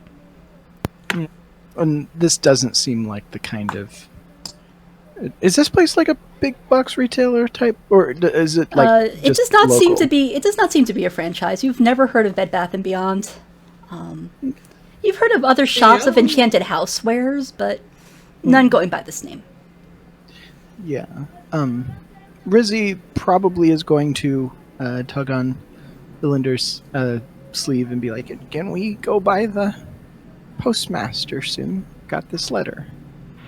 Oh, absolutely, Aunt. Just let me finish my shopping. Sure. I mean, that's, just to give Elinder and out, but obviously, You tried. No, I'm sucked in. I'm sucked in. You're in too deep. Mm-hmm. I do turn back to Al and ask him for eye mask. Oh, certainly, yes. And he says, "I'm going to have to go to the back and fetch them because I honestly didn't think I was going to be able to get a volunteer so soon." And he Please. okay, and he slips through the back door and goes to presumably go fetch a mask. So it's just you three and George, the apprentice. Yeah, I'm wandering through. It's like a never-breaking mug, a towel that's always dry, the self-heating kettle, the self-knitting needles. I need the heated blanket. Just Yeah, and like I said, those are just the things that have like very clear labels on them. yeah. And then after having grabbed the items with labels that I know I want, I'm like, ooh, look, bottles, or and Rizzy might sort of yell like, "Can get three masks total? Well, thank you." Just to make sure that And you hear through the back door, "Of course." Paladin turns to George and asks him if he might have any matches. I could really use some matches, something that would really stand up against weather or wind. Oh, yes, we have matches, and we also have a candle that will only blow out or light when you tell it to. It's another one of our popular items. Interesting. I'll be using it for my smoking pipe, so just whichever you think is better. Oh, well, I would probably go with the matches. I mean, they pretty much have the same enchantment, but, Wonderful. Okay, the matches will cost you just a gold for a book of them. So you can have, matches of Create Flame. You say a power word, they flame up. The match will not burn up. It will stay, nicely on the tip of the match. question: Can you set it to a clap? He says, well, the command word is usually just fire, but, I mean, I can, if you want, I can tinker with it for a few hours and change the command word to a clap.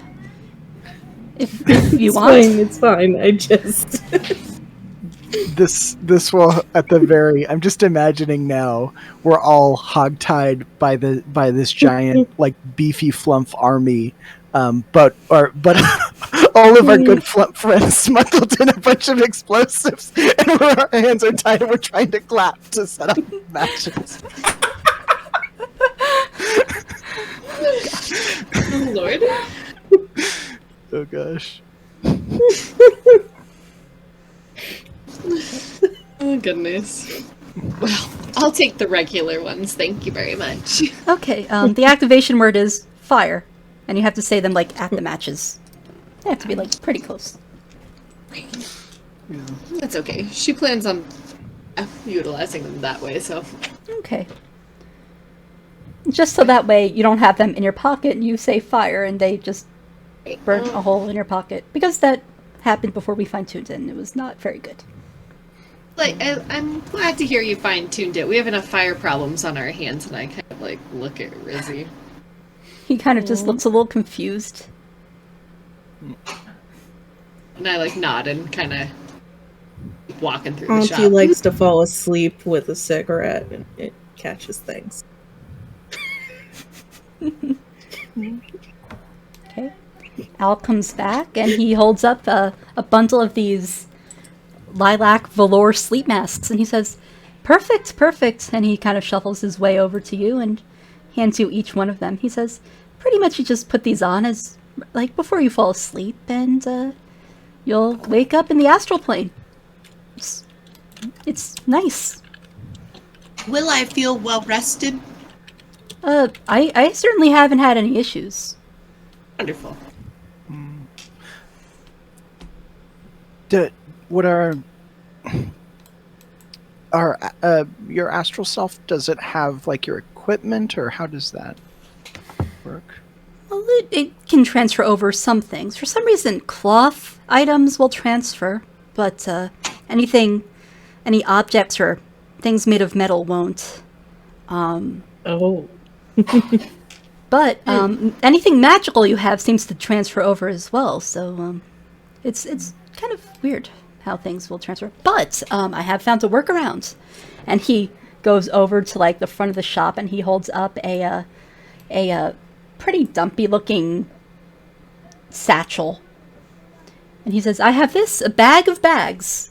And if you put something in here, then you should be able to take it with you into the astral plane while you rest." How much? This one is 20 gold. Okay. Might need to borrow a little bit of gold from somebody, but I could. Oh. How many gold do you need to get that? Like 5 or 6. And you see that he reaches into the satchel and he pulls out more and more bags. And he says, "As long as you can fit it in one of these, there's a few varying sizes in here. And you put it back inside of the main one, it should transfer over." Okay. Rizzy's about to ask about putting a bag of holding in there, but she just is like, "I don't even want to broach that." Not sure if that might just cause a planar disaster. So. Make an Arcana check. Let's see here. 13.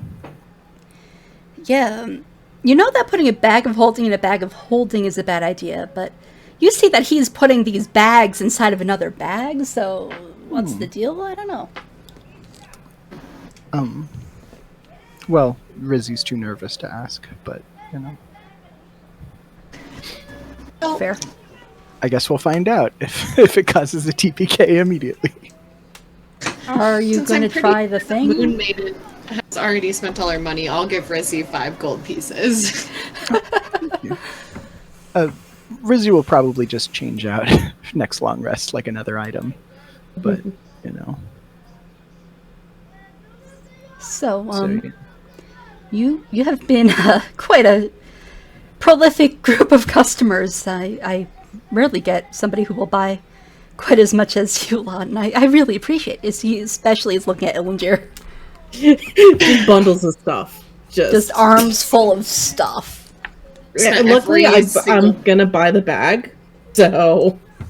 Okay, do you have money for all of this? We can figure it out once I know pricing. Very well. Okay.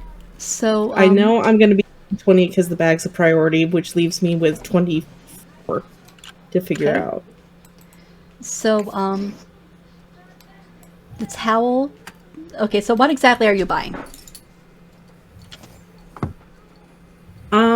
Of highest priority to me, the self-knitting needle and the towel that's always dry. Okay. The needles are 10 gold. The towel Okay. is I'm gonna say 3. Okay. And it drops me down to 11. I was going to give one to pre-order a duck. Okay. Very well. Cool. And the shop will still be here, so I think I'll stop there. Okay. And it seems like there's multiples of most of these items. Mm-hmm. As they seem to be staples here. Duck. Okay. So add that to your inventory. And he says, yeah, I should have the next step hopefully finished for tomorrow.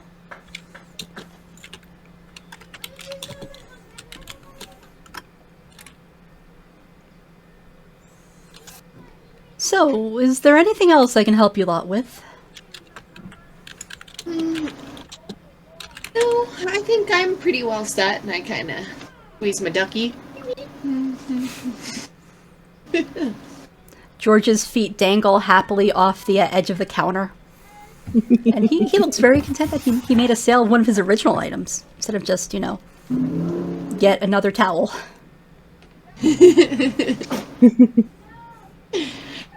I kind of glance back at you guys like,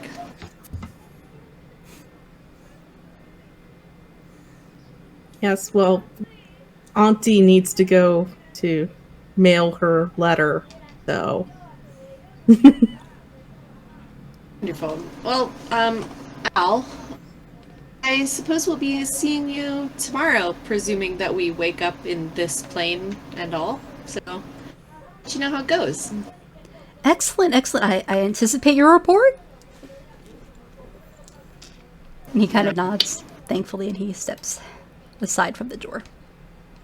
And always remember to stop by Bed Bath & Beyond for your enchanted houseware needs. I head towards the door with my little swarm of crabs. I pop out the front door and try out my new matches with my old smoking pipe. Okay. Yeah, they work just as advertised. Wonderful. Very different. Cool. So I'm guessing that Elinder and Rizzy are downwind of of Dove as she walks and the smoke's just billowing in her faces. I'm all happy and the crabs are fine and you guys are like, Asthmatic crabs. yeah. Yeah. Which totally would be my new band name. Right? I like it. I like it. Yeah. So is there anything else you want to do here at Bed Bath & Beyond before you head back to town? I don't think. Well, I already went outside. I mean, you could always awkwardly run back in. I was considering. Okay, so I can set alarm, do a mental ping. I don't know if it would work on the portal because generally speaking, it refers specifically to doors and windows, or something that could be opened in that way. I mean, there are curtains. Okay. Okay. So has he closed the curtain? I kind of run back in really quick and I look at George and say, I love these matches. They work fabulously. Oh, Kind of thanks. look to see if the curtains are... The curtain is still open. He hasn't had a chance to close them up again yet. Leaving the portal in full view.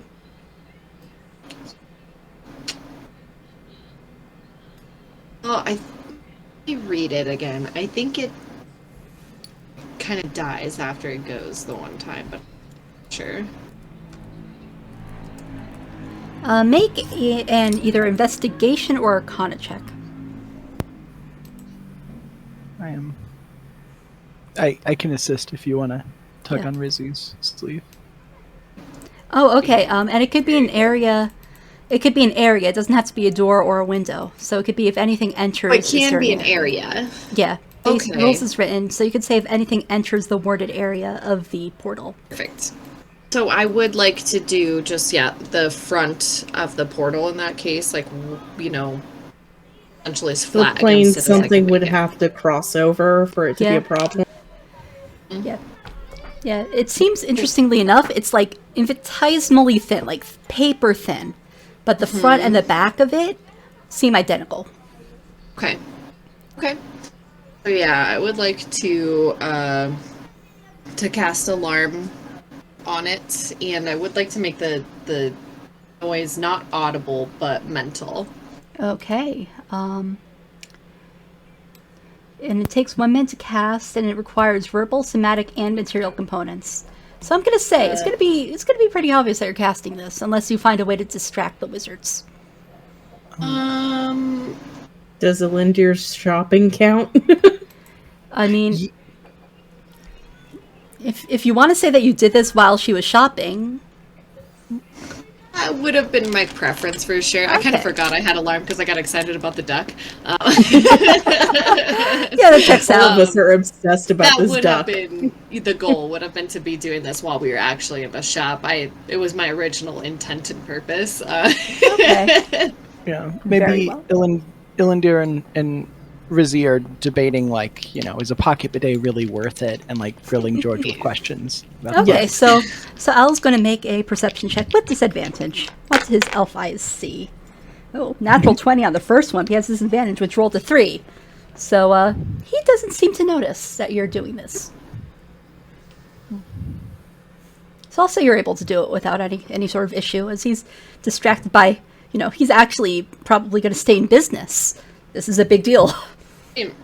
He's stoked. We all just handed over so much gold.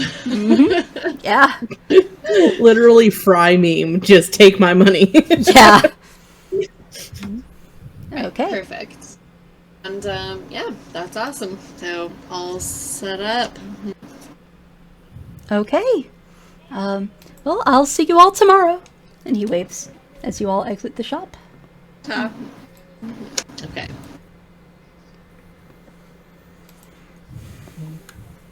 Okay, and back out into the town square. So, where would you like to go first? The Raven's Tower or somewhere else? We're headed towards the Ravens Tower. I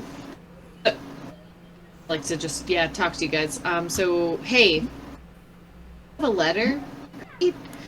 And I'd really like to swing over to see Josiah.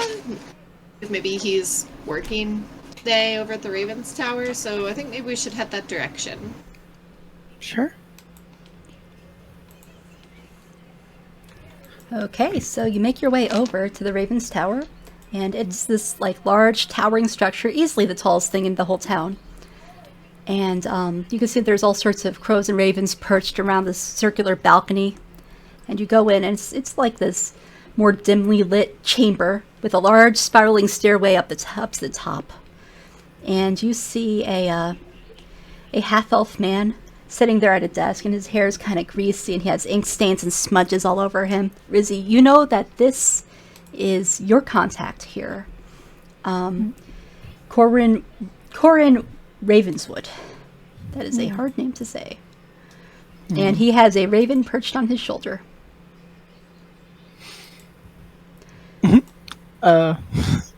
Maybe Rizzy, with still her hood on, goes up and, is there a bell or something to ring? I'll say sure. Yeah, there's a bell. Ding. He looks up from the desk and he says, "Oh, hello there. Haven't seen you in quite some time. Do you have anything that you wish to see or do here?" Rizzy very dramatically pulls back the hood and says, "Corin, it's oh, well, you already recognized me. I'm sorry. I had this all in my yes. head. Hey, yeah, I have this letter here, and new friend of mine, Dove. Dove, do you know Elinder? Do you know Corin? I don't think that we've met, but pleased to make your acquaintance. Yeah, I mean, you know, he runs this whole tower and everything. It's very very cool. I just have this letter here. I don't know how much postage is. And Rizzy, he gestures for you to hand it over, or actually no, he sends his familiar to pick it up from you. You know the drill at this point. Rizzy says, "Oh wait, hold on a second," and she quickly adds the part about needing Carpenters Guild and mentions maybe a little bit if she could get her stipend early, like in advance. Money, please. So the raven picks up the letter, like starts waiting patiently, like floating a little bit in front of you, and takes the letter from you and flies back to him. And you see him put it on like a little scale, and he starts weighing the letter. Very well. It should cost only about 5 silver. Okay. Elinder,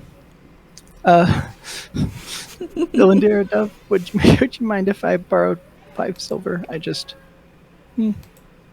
Sorry. I mean, for such a beloved aunt, sure. Oh, thank you. You see Corwin kind of tilts his head a little bit, like, I didn't know you had family here. Oh, I mean, you know, just they're going to be coming sooner or later. I'll make sure to introduce them to you. That would be lovely. Mm-hmm. Oh, and did you want me to do the thing I know we talked about that, but I could, if you wanted the sign on the door to like animate when people came up and have like a little bird and a little poster, like postal worker outfit. You know, I don't think the postal worker will be necessary, but we'll see about the sign. I'll work something out, I believe. Yeah, and I mean, I can, if you give me a minute, I can revise things a little bit based on what we previously talked about. And okay. She gets to work doing a little tinkering on a nearby business card. Okay. What are the rest of you doing? So nice to meet you, sir. Are there any other employees here? And I'm trying to look around to see as much as I can about any additional rooms or spaces. It seems like there are likely many, many rooms on upper levels of this tower.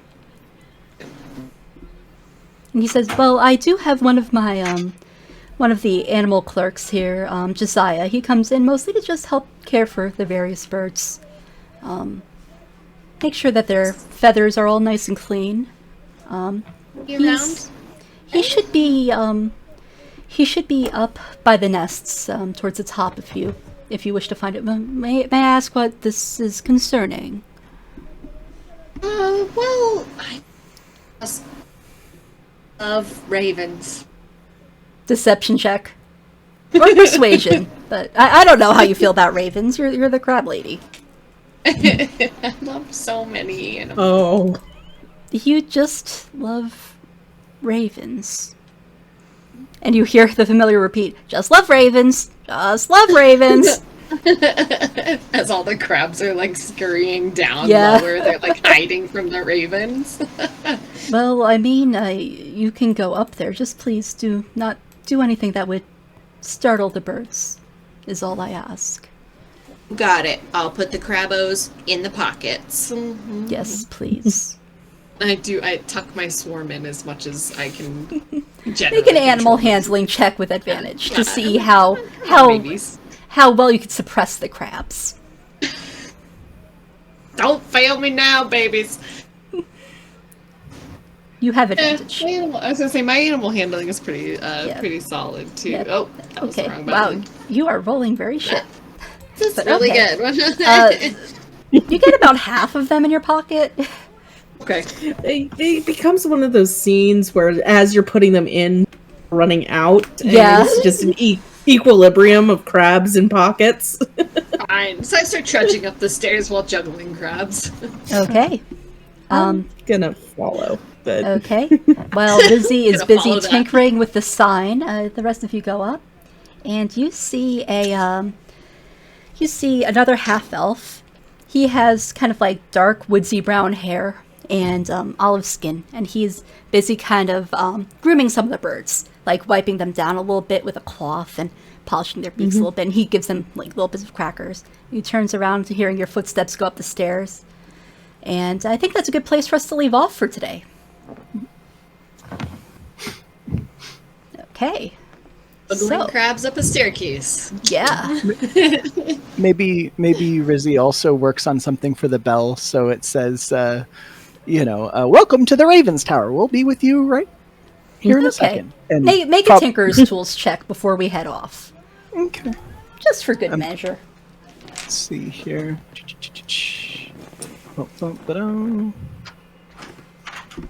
Ooh. You kind of go in and you start doing your thing. And it's looking really good. Then you scratch it, make a big old gash in it. And Corwin says, "Sorry, but will you be able to repair that?" Yeah. Sure. Just give me an hour. I'm sorry. I mean, there's no rush, but it now looks quite unsightly, is all.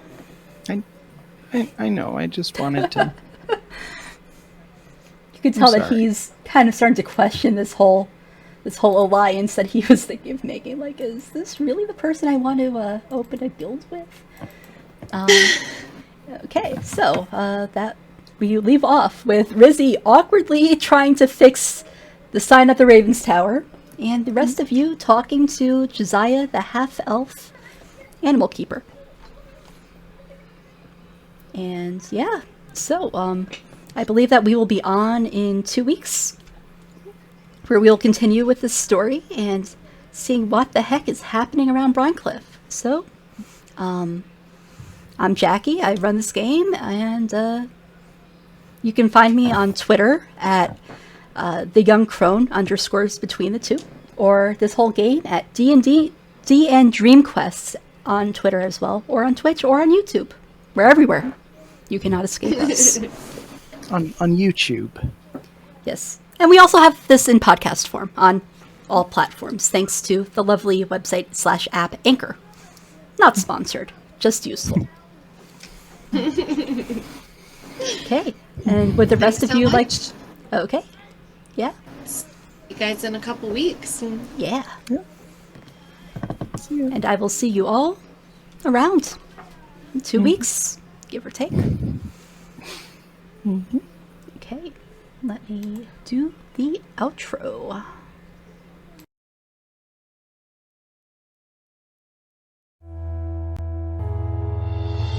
The bleary seaside town of Brinecliffe was always quiet, until one day, mysterious portals to the Astral Plane start to open up around town, letting nightmare monsters in. Now, an intrepid group of adventurers needs to traverse the Astral Plane in their dreams, and close the portals before anything too dangerous gets through. This is Dungeons